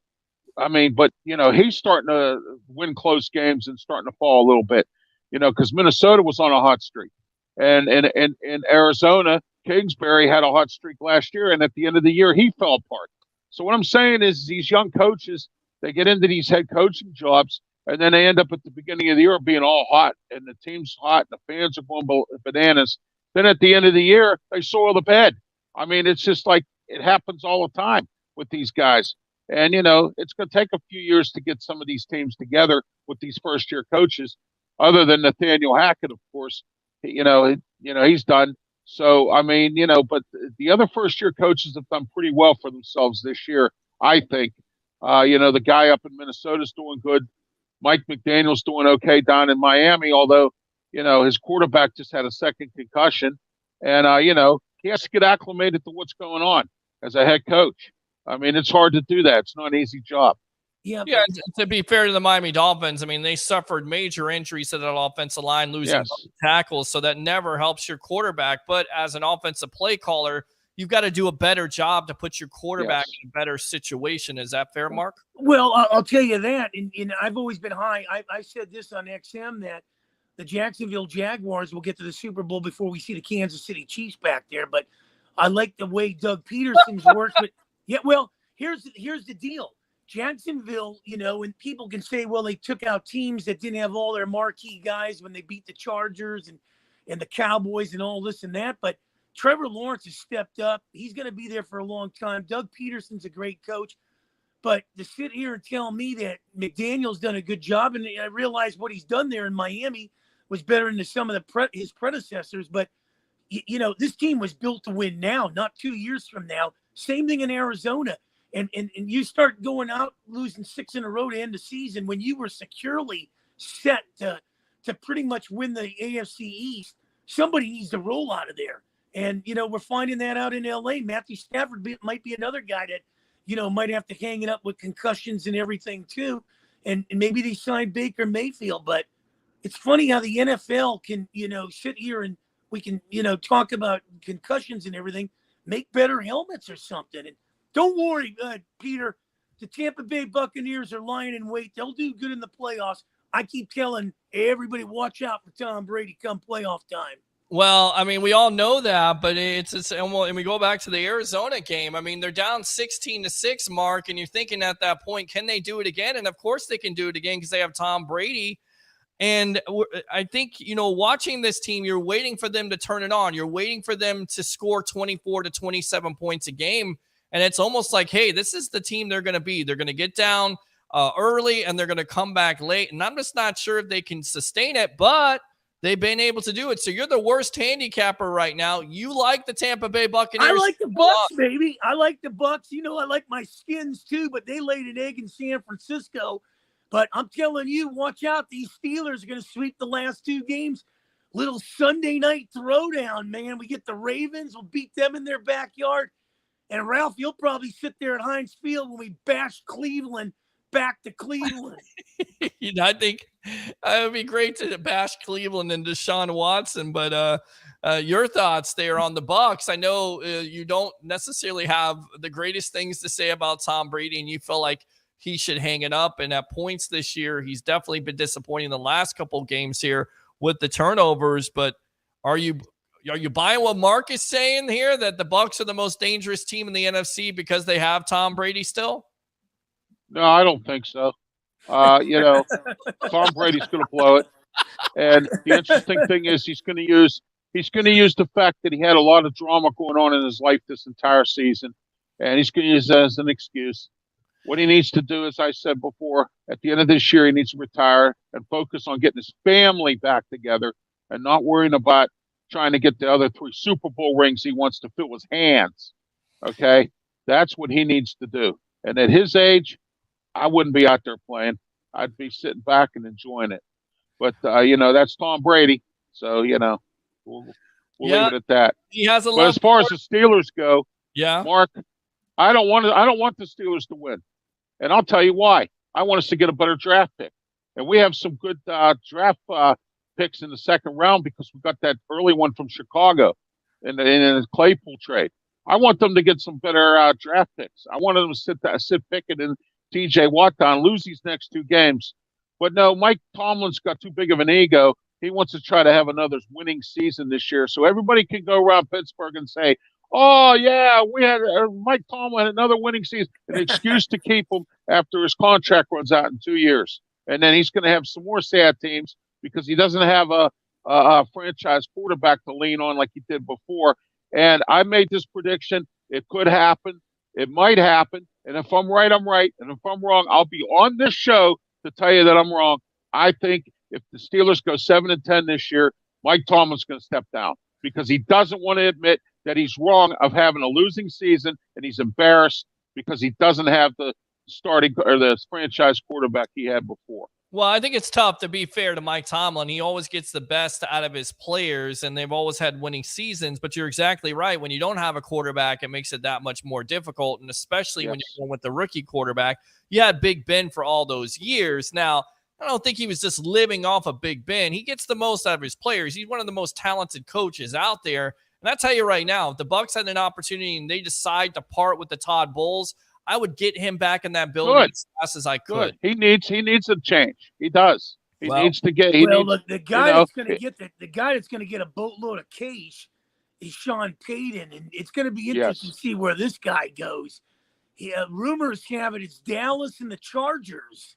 Well, the Chargers now could be out, and that was my team of emphasis, but it looks like they're going to make the playoffs. They're going to have 10 wins this year, so they wouldn't fire their coach. I don't know, crazier things have happened. The rumor is if Dallas gets bounced out in the first round, which, who do they play the first round? The Tampa Bay Buccaneers. So that's certainly possible, right? That Mike McCarthy gets canned. And then the other rumor is out there because it's rumor season. You got to love it. Rumor season here during the holidays of people losing their jobs. Nothing better than that, National Football League. Sean Payton going back to the Saints, and guess who joining him? Tom Brady. Mark. Wow.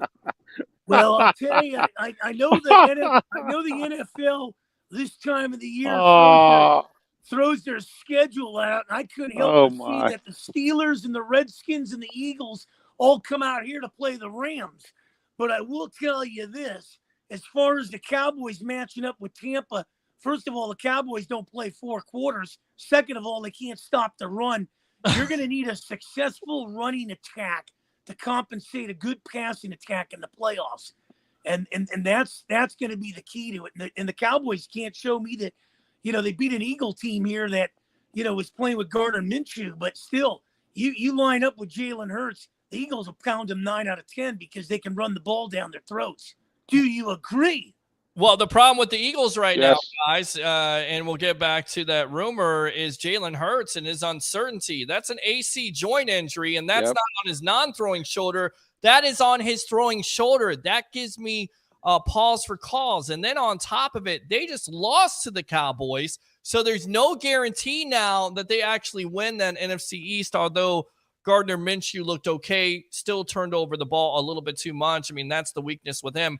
But getting back to it, Sean Payton, Ralph, bodyguard of the Berg, where do you think he heads to? And are you buying Sean Payton and Tom Brady in New Orleans? No, I think he's going to go to some other team. Okay. I agree with this, with the scenario that perhaps Mike McCarthy could get fired if they lose to Tampa Bay because you know how Jerry Jones is down there in Dallas. So he's not satisfied with that. Of course, no one should be. Every team that comes into a season should be looking to go to the Super Bowl, or else you shouldn't be in the NFL. So, I mean, Jerry Jones probably will fire him if they lose to Tampa Bay in the first round of playoffs. I think it's going to be Super Bowl or bust for him down there. Yeah. Well, and I tell you right now, it is Super Bowl or bust with Jerry Jones and this talented team. Now, the latest rumor, not only did the Cowboys sign a T.Y. Hilton, who's coming off of injury from the Indianapolis Colts, but they're in talks with Terrell Owens, who's 49 years old. I mean, are you serious? Is somebody trolling me at this point? I get it. T.O. is in great shape. But what do we make of this? How desperate are the Dallas Cowboys? Owens, T.O. at 49 years old as a wide receiver? Mark, should they do it? Yes or no? I'll tell you one thing. There's a guy in Cincinnati that's licking his chops because he's going to be a hell of a high-priced commodity to get, and that's T. Higgins. But, man, oh, man, if they're starting to give money to these guys like Terrell Owens and Odell Beckham Jr., what the hell is a T. Higgins going to get? And let me tell you something. You might see a preview of the AFC Championship game come Monday night with Buffalo and Cincinnati. But getting back to Sean Payton, I'm not knocking New Orleans. It's a nice city and everything, but ain't no way he's going back to the Bayou. He's taking his high-priced stakes to somewhere where he can call his own shots. He's bringing a nice Vic Fangio with him. So he's starting to line up his artillery. If it's Dallas, he's going to ask for the moon. and he's going to make sure that Jerry Jones stays out of his business. If it's L.A., they'll give him kind of like what they give the Riverboat Gambler out here. You know that, the guy from that's running USC now. So Lincoln Riley. Yeah, but Lincoln maybe Riley. maybe he goes somewhere else, Indianapolis. Maybe McCarthy ends up back in Pittsburgh. He's a Pittsburgh guy. Well, I tell you right now, I think Jim Harbaugh could end up in Indianapolis. That was the other rumor this week. He's looking at NFL jobs. Now, usually college coaches do this, Ralph, because they're basically, trying to get their program to belly up more money or give them more money at the end of the day. So, well, if he wins, which I think he'll do, guys, if he wins at Michigan, he has nothing to prove at Michigan. He's beat Ohio State in their backyard, in his yard, wins the national championship. Yeah, he probably would take the Indianapolis job. It makes sense. And to me, it's certainly possible for him to beat the Georgia Bulldogs, and I think that could be the matchup. I think they take care of TCU. I think Georgia wins, and that's a revenge thing for me. It's a storyline at the end of the day, and I think they got improved quarterback play. They can run the ball. They can play some defense, maybe not as talented on defense as they were last year. I still think for some reason Michigan could win the national championship, and if that happens, Ralph, could you see Jim Harbaugh take that job with the Indianapolis Colts, especially with his relationship with Jim Irsay? Yes, because I'll tell you this, guys. Jim Harbaugh is not like some of the other college coaches. He's been in the NFL. He did well. So if he goes back to the NFL, I think he'll do even better because he's been in college. He's done good there. He has done well at Michigan. If he wins the national championship, okay, I don't think Michigan's going to break any more of the bank to try to pay him. So let him go. He'll go to Indianapolis. That Michigan job will be great. There'll be somebody out there, some good coach out there licking their chops to take that job. So Jim Harbaugh to Indianapolis, hey, you know what? That's not a bad thought because, as I said before, he has won in the NFL. He's been to the Super Bowl, okay? There's not too many coaches out there that can say what Jim Harbaugh has done. It's a good point. I absolutely agree with you. We're on the evolution of sports talk television. It's the Sports Web. I'm your host, Peter Blake, along with the madman himself, former XPW announcer, Mancini Media, Mr. Mark Mancini, and, of course, the bodyguard of the bird, Mr. Ralph Williams, Pittsburgh's forgotten son. J.J. Watts retires. Tuesday morning, the Arizona Cardinals defensive lineman surprisingly announced his intention to retire after the final game of the season. The news comes just weeks after he and his wife, Keila Watt, welcomed their first child together, a son named Koa James. Watt says Koa's first ever NFL game, the 33-year-old wrote in a tweet, which included 2 pictures with his family at State Farm Stadium, my last ever NFL home game. Now, here's the interesting part about this. You're at your job. You usually let your supervisor, the people that you're working for, that you're quitting. Cliff Kingsbury today said in his press conference he had no idea about it. First and foremost, is this a bad sign for Cliff Kingsbury? Should he be on the hot seat? And are you surprised, Mark, that J.J. Watt retires? I'm not surprised he's retiring. He might be retiring from the Arizona Cardinals. Maybe he joins his brother in Pittsburgh. Who knows? I mean, this guy's a force, man. I doubt it. They still own his rights there, Mark. Yeah, but Mark Gastineau, Reggie White, J.J. Watt. But let me tell you something. There's a clown show going on in Arizona, man. And, man, the Bidwell must be just sitting there wondering, what the hell am I doing? I signed a quarterback to a contract here that should be playing for the Oakland A's. That's never going to lead us to the Super Bowl. And then I got a coach here that can't quite figure it out, but kind of married or dating a supermodel. So I don't know. I can't figure out, but Arizona's got a problem. And it's not the Super Bowl that's going to be played in their backyard. It's the after party that they got to address during the offseason. Well, and I feel like all the expectations and all the money they invested, Ralph, into that team, they thought they would at least be a playoff contender. And this goes all the way back to last year when they started out 9-2. Yes. Now they've been highly disappointing. They give Kyler Murray this contract extension, and then there's a clause in there that he needs to do more homework and he's not doing enough. And then they kind of backpedal on that. He's a gamer and all this other stuff, and now he gets hurt. For me, Sean Payton would work there if that job is opened up because it is close to L.A. You still have a young quarterback there. But with Cliff Kingsbury, in your opinion, is he on the hot seat? And J.J. Watt, should he have let them know that he was going to retire?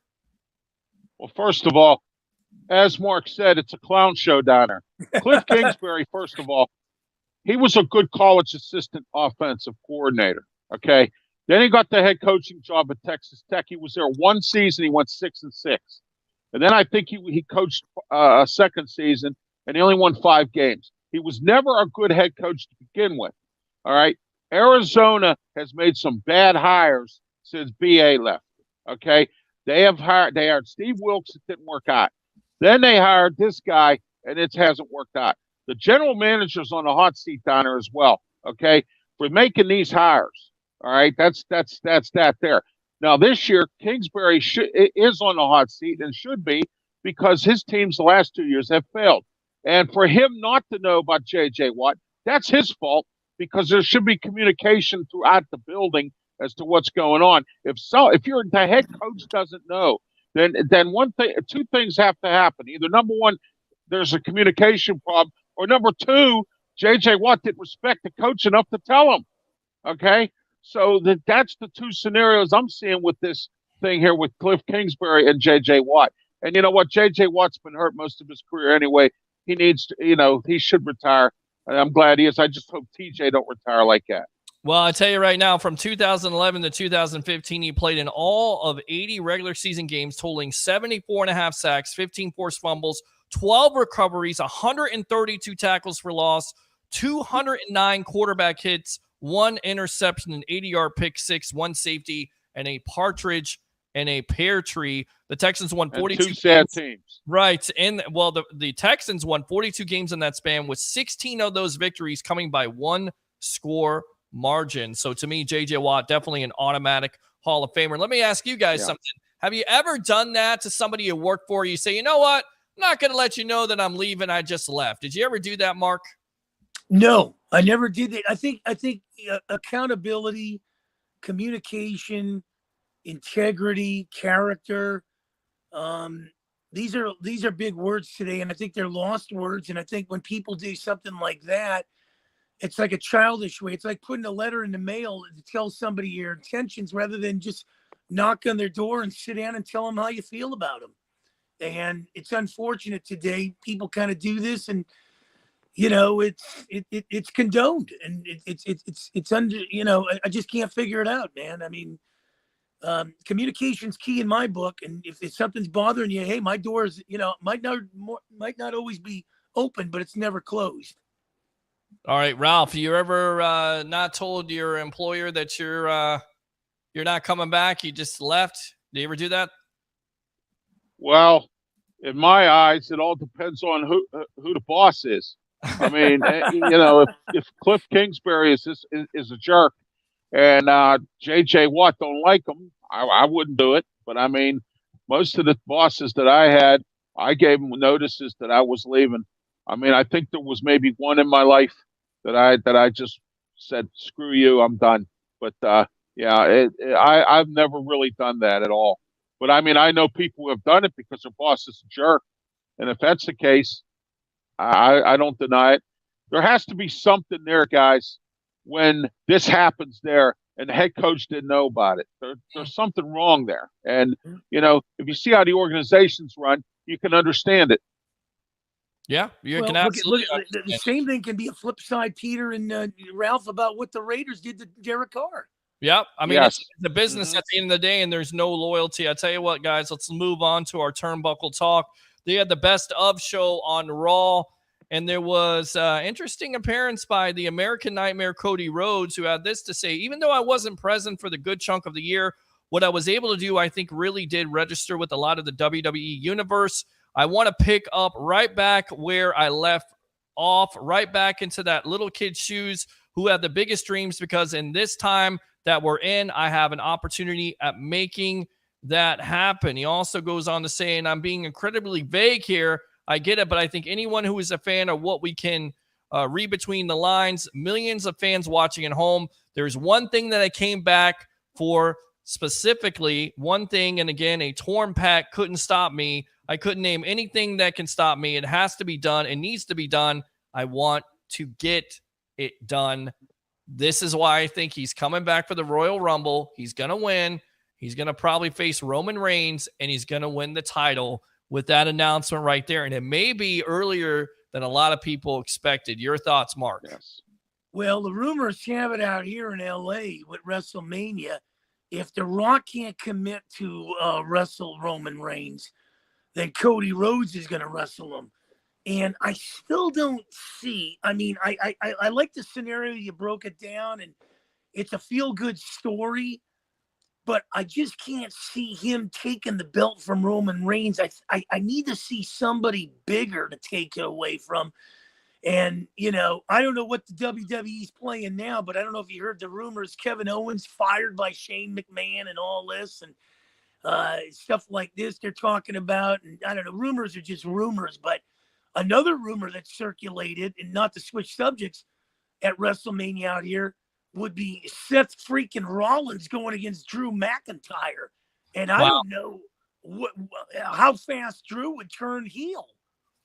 Well, and I think Seth and Cody Rhodes have got a history together, a long history. And, of course, Seth was a part of injuring him in the first place. So you could probably see that match. And then eventually they're going to set up Roman Reigns. And Roman Reigns is the perfect guy to put over. And if you want Roman Reigns to exit to Hollywood and give up that championship, Cody Rhodes is the perfect wrestler, in my opinion, to do it. Ralph, your thoughts?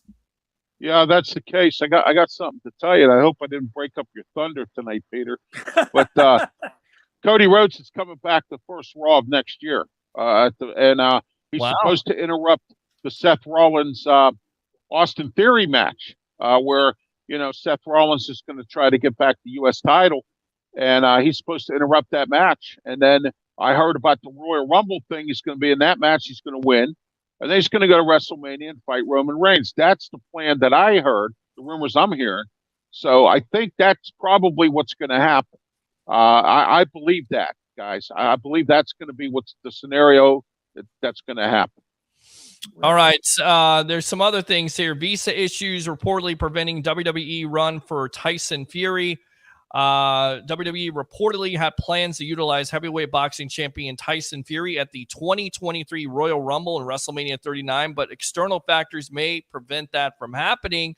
According to the Suni Upal of the U.S. Sun, whatever the heck that is, Fury is currently unable to enter the United States due to his connection to an alleged Irish mob boss, Daniel Kinahan. And Fury's younger brother, Tommy Fury, was reportedly not permitted to enter the country for his scheduled boxing match against Jake Paul in August for the same reason. Now, see, this is the reason why I was asking Titus O'Neil a couple years ago, can you set up a Fury against the Pauls? Now we know that most likely it's not going to happen because Logan is hurt. Jake, I don't know what Jake is doing at this point. And, of course, once again, the Furies have visa issues. So, good idea. Can they make this happen? Tyson Fury in the WWE. You excited about that? And the Royal Well, I am. Okay. I am. I mean, we've heard a lot of rumors. Stephen A. Smith managing somebody in WrestleMania out here. Like we were alluding to before with The Rock. And, it's LA. It's a big, second biggest market. So why not go all out? We don't know what's going to happen out here. Maybe the Rams will actually do some tackling more so than they've done the whole year at WrestleMania. So we don't know that. But I will tell you this. I've just added another guy that I'm getting tired of his act right up there with the Judgment Day. And that's Gunther and his Gas House Gang, man. I'll tell you, this is another one he's going to turn the belt over and move on because his act is getting kind of stale too. Wouldn't you say, boys? What? Oh, yeah. Drew, not Drew. Rey Mysterio's son, Dominic, arrested on Christmas in one of the worst acted scenes of all time by Rhea Ripley. So it's so terrible. I played that video on my Talking Wrestling show tonight, guys. I played that video. I know you like that video, but there was nothing I did. that was real at all. So who knows what they're going to do with that storyline. I could tell you what the storyline is. it's going to be Dominic versus Ray at WrestleMania. At WrestleMania, yes. But what's going to happen is either Dominic and Rhea are going to come to SmackDown and try to get revenge on Ray, or Ray's going to be moved to Raw and Ray's going to go after them. Go after him on Raw again. But I don't think Ray's going to go back to Raw because he's happy at SmackDown and he wanted to stay far away from Dominic. But now that this happened, it's going to be interesting to see what WWE does with this. Do you guys really want to see that? That's where you take a break, go get some nachos. No. A cold non-alcohol No, beer. you don't want to see it, Mark, but that's what's going to happen. Anymore. I don't care about the Judgment Day. I don't care about Dominic. I don't care about Gunther. I'm sick of Gunther. I love the bloodline, man. It goes back to the son, the father-son storyline. It's always so tricky for me. I don't like it. I didn't like the David Flair, Ric Flair thing. It's questionable. You don't do it. It's something you don't do in wrestling. I get it. People want to watch it, but you don't do it. All right. FTR's Dax Hardwood on his podcast had nothing but glowing things to say about CM Punk. Listen to this. While he was in AEW, Punk was still so joyous and happy to be in the wrestling business. To be honest, he told me when they were going to put the belt on him that he didn't want the belt. He said, I just want to have fun, but he understood that AEW president Tony Khan putting the belt on him would put AEW in a better light. He took it begrudgingly a little bit, but he took the belt. At the time, he was talking to me, Cash Wheeler, Max MJF, Wardlow, Hobbs. I'm missing so many guys. He was taking us all out to eat, always paying for it. He bought all the girls in the locker room Starbucks gift cards, had one of the girls hand them out anonymously, and didn't say who they were from, but it was from him just because he loved the atmosphere and loved being there. He also loved the work the girls were putting in, and he thought they were busting their asses to try and get the attention that WWE women's division was getting. This doesn't really sound like a guy that was a locker room cancer from a respected wrestler and one of the best tag teams, if not the best tag team in the world right now, Mark. No, you're exactly right. And, that's the humble part, buying everybody something, doing it honestly and stuff like that. But you mentioned CM Punk, and I'm going to throw another guy that they're going to find their way in the WWE, Dean Ambrose. And boy, Uncle Howdy and Bray Wyatt are working on something.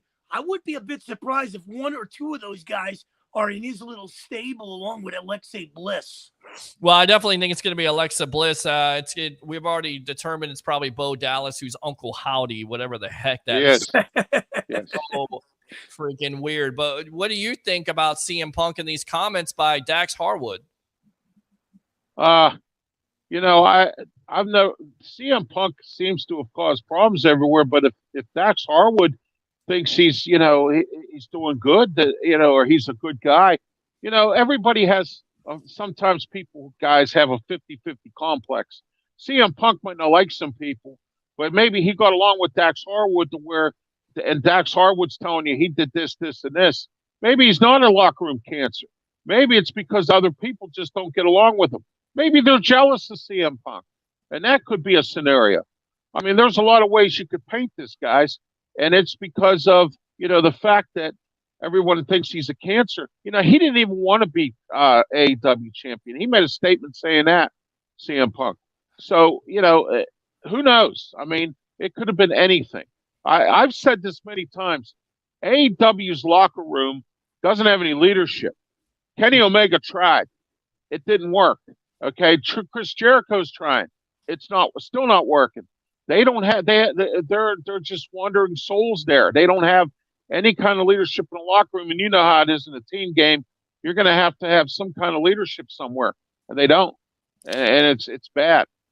Well, they're still making some money, but they're still losing money at the end of the day. They're losing a lot of money. Right. All right. Conan said they're losing $50 million a year at least. They can't sustain. They'll be out of business in no time.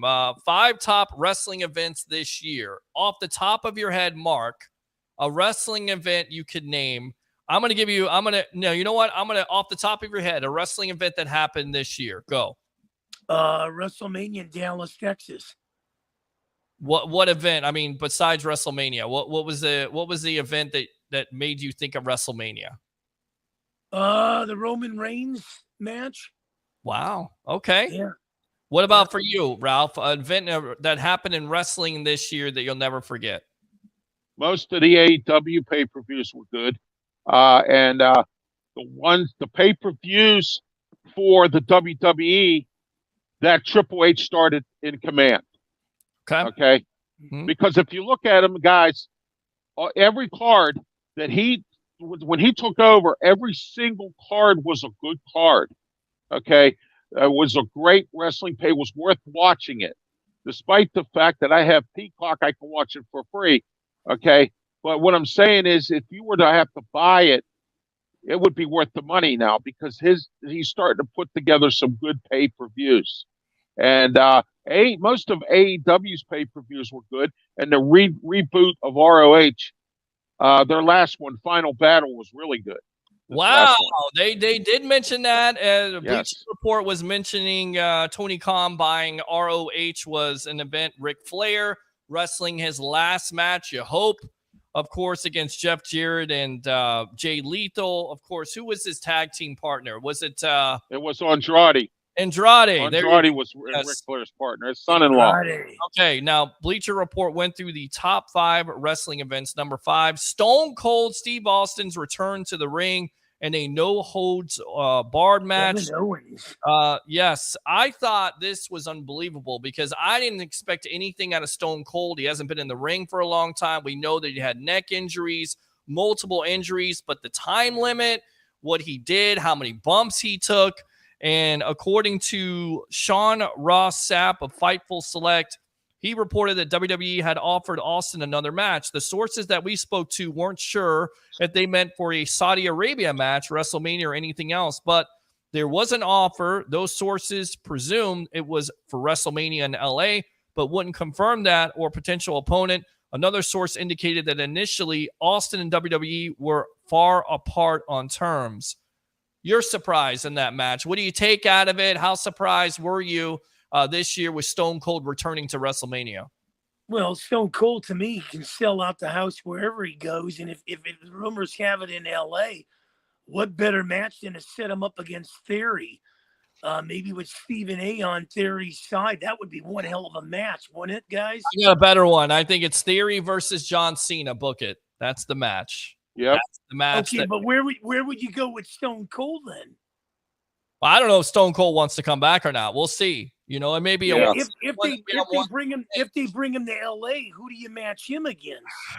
I don't know. I was surprised that he was able to put up that good of a match versus Kevin Owens, even in a no holds barred. I thought it was amazing in itself. So, Ralph, what did you think of the match, and how surprised were you that Stone Cold returned to WrestleMania this year? Like yourself, I was very surprised. I didn't expect anything to really. I mean, I knew he stunned Kevin Owens, but I didn't expect no holds barred match. I mean, we were all surprised about that. And I would like to see Stone Cold come back. My question is the same as everyone else's: who do you fight, or who is he going to fight? That would be an interesting scenario. We'd have to figure that out, because at this point, I can't even come up with a name right now. The Miz. Oh, The Miz. Yeah, there you go. That would be a good one. All right. I think he's got his own battles there. Stone Cold. I don't know where Stone Cold fits in. I think you bring him back as a host. I don't either. Well, I will tell you this. Always bring those guys back. The Rock, to me, can still go. Stone Cold can still go. Does he want to go? Who do you put him up against? The reason why you have him in the match in the first place is to put somebody over. The reason why you put him in the match with Kevin Owens, you're trying to get Owens over, which he did. It did a good job. Well, here's the thing, Peter and Ralph. If this is the swan song where, Cody Rhodes beats Roman Reigns and then he goes to Hollywood, let me tell you the guy that would take over WWE, and you probably guys haven't figured this one out, and he would just take it and roll with it, would be Sami Zayn. Well, Sami Zayn would be the there you go. thing. There's his opponent right there, Sami Zayn. Sami Zayn. All right. Yep. I could maybe. He has Sami Zayn. Sami Zayn has a big enough mouth to put his foot in that he probably would do that and piss Stone Cold off so bad that Stone Cold would fight him. Yeah. See, I think he's got bigger fish to fry with the bloodline when he turns on.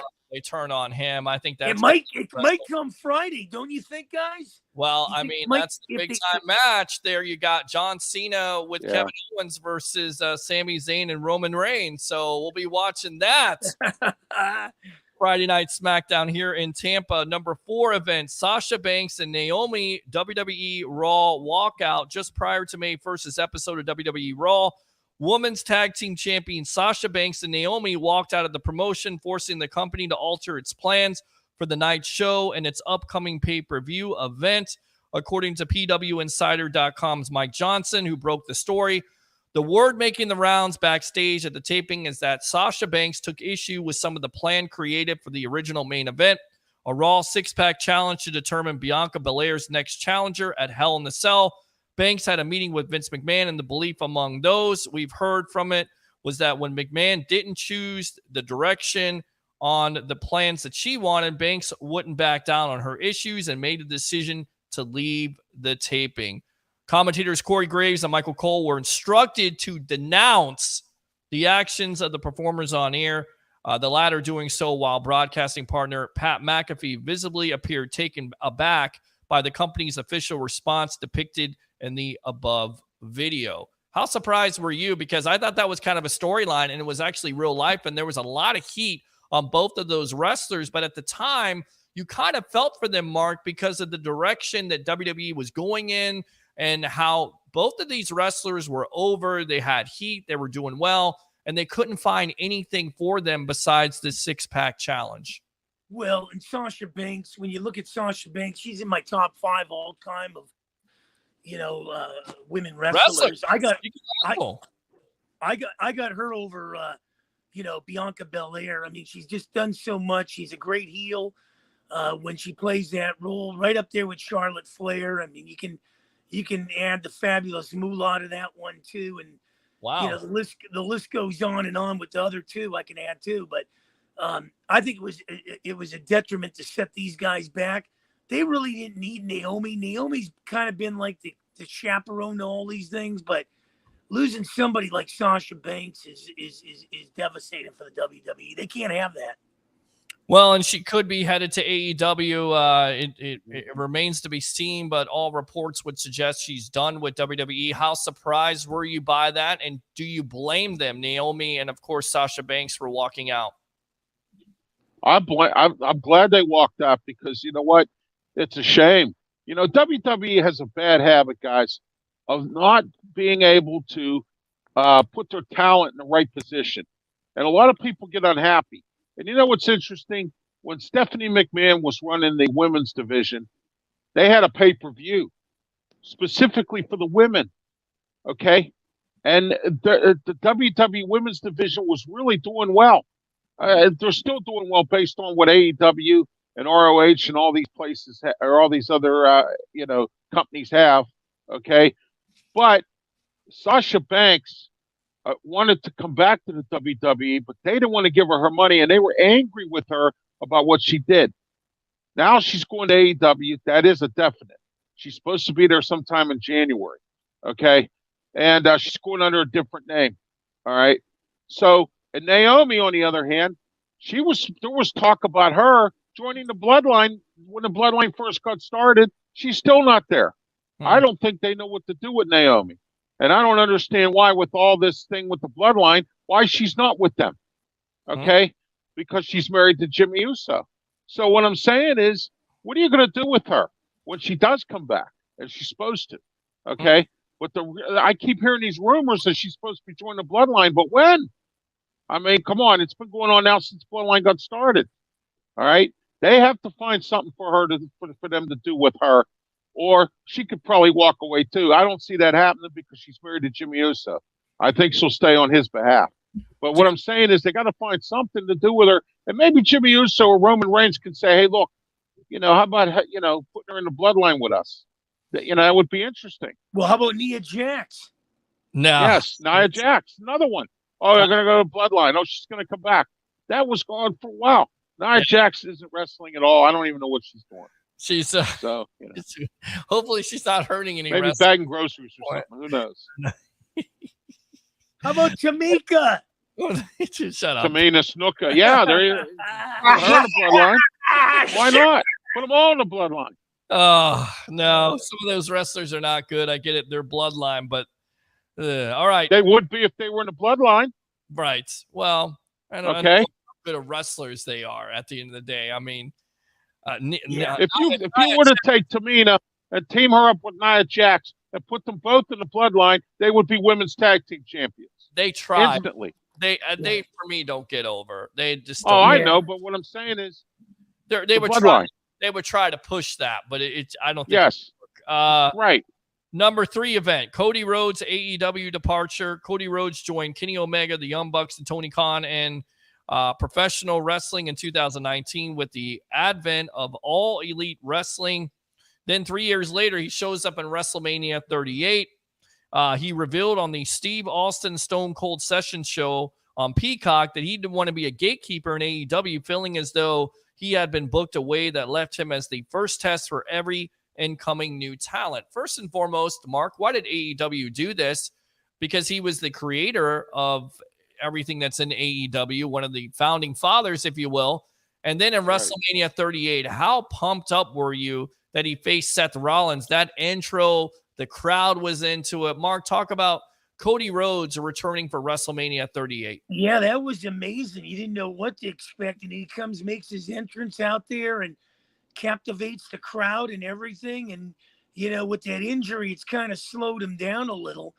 But, picking up where his father left off, the American Dream, Dusty Rhodes. But, I like it. I just think that injury slowed him down a little bit, kind of, put him in park there. And now we'll see how he can compete going forward here at, Royal Rumble and WrestleMania and stuff. It's going to be interesting. He's going to get a hell of a push. Oh, definitely. He's going to get the main push at the end of the day for me because there's already a built-in storyline with him and Seth Rollins. And then on top of it, he's been able to never accomplish. He wants to accomplish what his father couldn't. And that's the storyline at the end of the day, to be the champion of the world. Ralph, how surprised were you when Cody showed up at WrestleMania 38? Well, I really wasn't surprised because, Tony Khan did him wrong over at AEW. Okay, as you mentioned, and it's the truth. It was Cody Rhodes, Kenny Omega, and the Young Bucks that put together AEW, and also Chris Jericho. Now, when Tony Khan first started AEW, he had them running the show. Then all of a sudden, he puts them out to pasture and decides he's going to come in and run the show. And Tony Khan knows nothing about wrestling.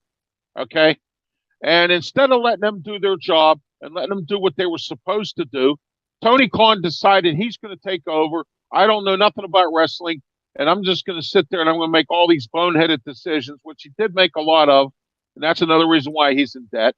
Okay, and real soon his family's going to say enough is enough, and that's what's going to happen with Tony Khan. Because the way I see it, no pun intended, because I have a show like that. Okay, that's the way I see it. All right, good stuff there. Ralph Williams, bodyguard of the Berg. Pittsburgh's Forgotten Son, number 2 event. You're right. CM Punk's media scrum controversy, the brawl out. He says in the video, "I'm hurt, I'm old, I'm effing tired. I work with effing children." Finishing baked goods in the middle of a post-AEW all-out media scrum. It was one of the least incendiary comments about the company's executive vice presidents, Kenny Omega and Young Bucks. Of course, we know all about that. Kenny Omega wanted to move on. He even said it wasn't Kenny Omega versus the Young Bucks. But what you come to find out is people got punched backstage. Matt Jackson got punched by CM Punk. There was biting going on. Dogs and cats living together. I'm just joking. Old Ghostbusters. I mean, just all kinds of stuff. To me, this could have been the number 1 event because it was the main story we talked about on this show for a lot of months. What would happen with CM Punk, and we're still talking about it to this day. So I felt like this could have been the number 1, but the number 1 is a doozy. Mark, your thoughts on this AEW struggle or disaster, if you will, because it's a built-in storyline, all kinds of heat. I still think it's a storyline. I still think CM Punk will be back in AEW, but once again, I could be wrong. CM Punk and what happened at that media scrum. Well, controversy seems to follow him. We saw when he had taken the belt out of WWE, bitching and moaning about all these part-time wrestlers in Chicago that one night on Monday Night Raw. So I like the guy. I really do. I don't think it's going to be AEW sticking around. I think he's going to the WWE. I think the next step is the Performance Center down there in Florida, your neck of the woods, and I think we'll be seeing him and Dean Ambrose bring their talents, and who knows? I think they'll go against each other here in the WWE. Well, if Triple H didn't retire, I would love to see CM Punk versus Triple H because of all the backstage heat they had in real life. But Triple H is already retired. That's another event that hasn't been mentioned. I think it's an honorable mention. Triple H actually announced retirement on ESPN, saying that he had a heart condition, and if he ever decided to get back into the ring again, he would most likely die. So, which is crazy in itself because Triple H has been around forever, but that's how serious it was.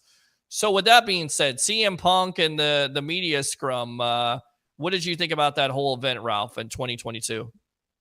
Well, I thought, first of all, I didn't like the way Tony Khan put Kenny Omega and the Young Bucks out the pasture. He should have stuck up for his vice presidency. Going back to what I said earlier about Tony Khan, this is a prime example of what I just said earlier, okay? He should have never put them out the pasture. He suspended them. And then he stripped them of their trios championship, and now he's making them fight back to get it in a 7-match tournament here, or whatever it's called that he's doing here. Yes. Yeah, exactly. Okay. So, and CM Punk was probably disgusted about some things that were going on, and he probably wasn't respected, and the out of control locker room. That is exactly everything that I mentioned earlier came together in a puzzle that created the CM Punk as we know it now and what happened. All right. Number one event. What do you think the number one event of 2022 in professional wrestling is? Mandy Rose making a lot of money? No. Drum roll. Vince McMahon's retirement. With allegations of misconduct. Vince McMahon retired effectively on July 22nd, ending a nearly 5-decade-long run as the face of the industry. In the following days, reports emerged that McMahon had paid 4 women a total of $12 million to secure non-disclosure agreements to silence allegations of infidelity and sexual harassment.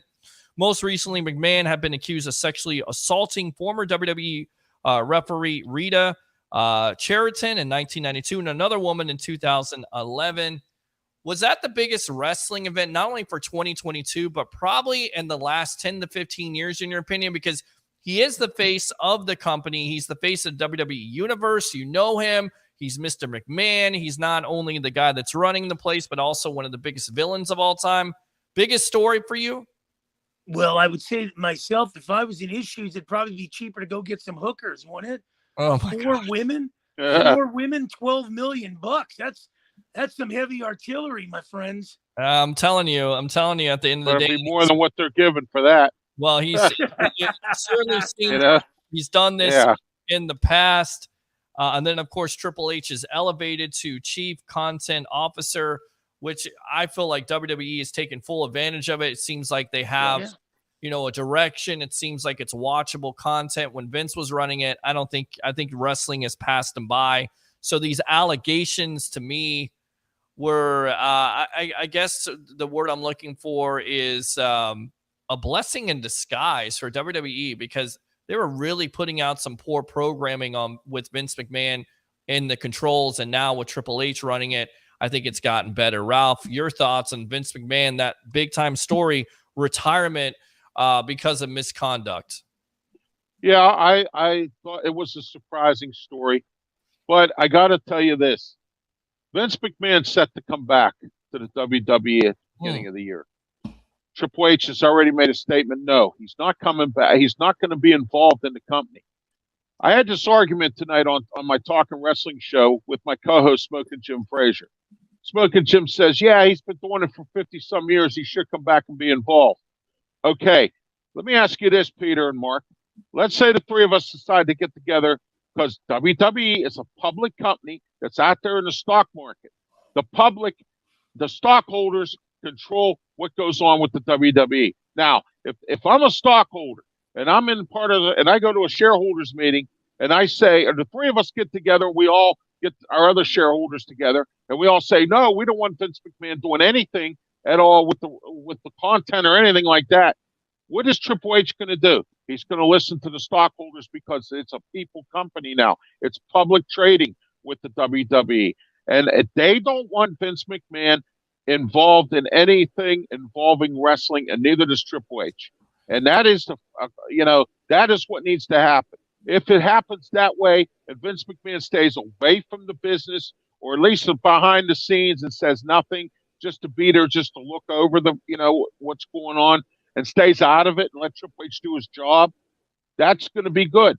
But I don't think he's going to come back to full perspective here, guys, because again, as I said, this is a public trading company.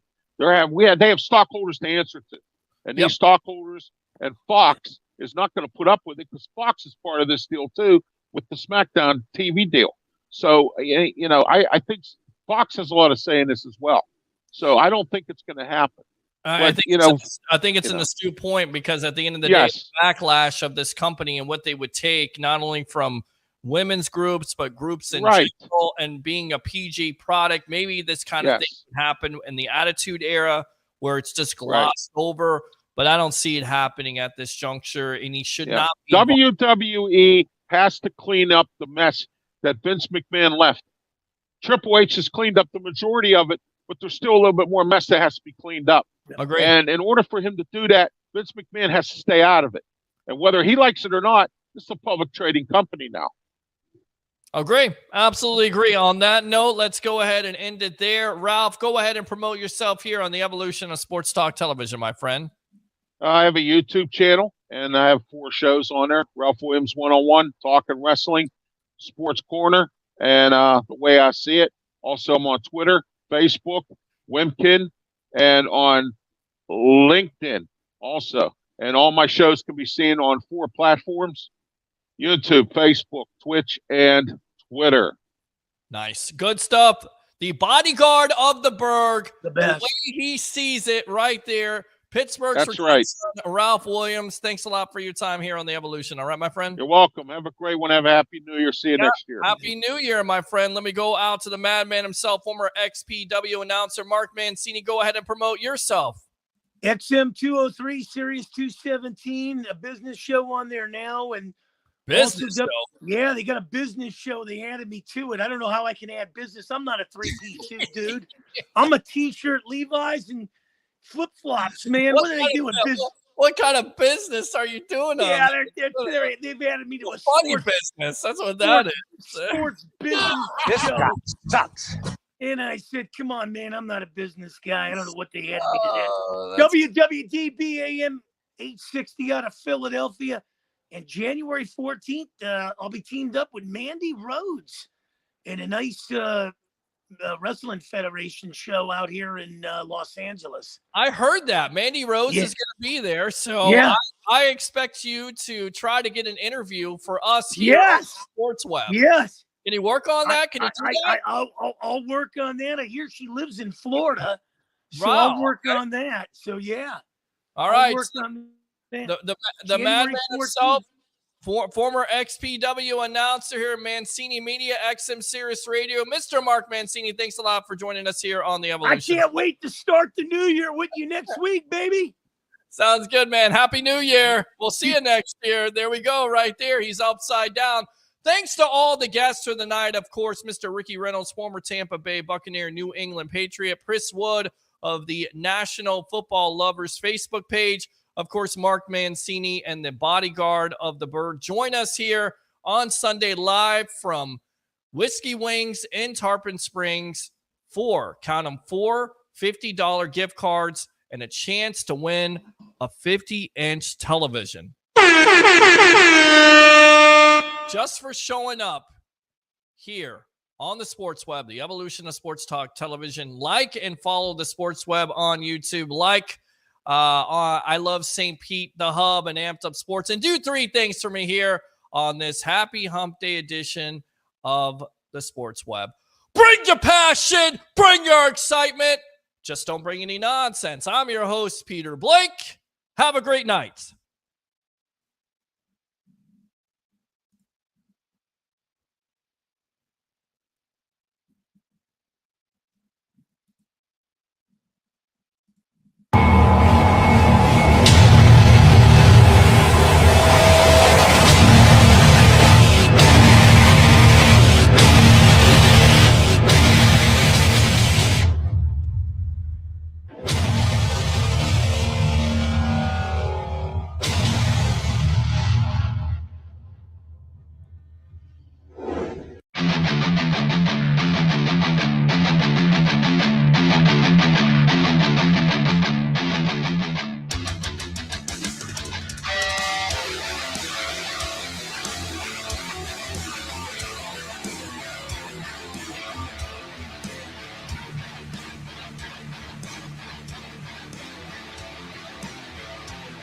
At Whiskey Wings, we dish out more than just great food.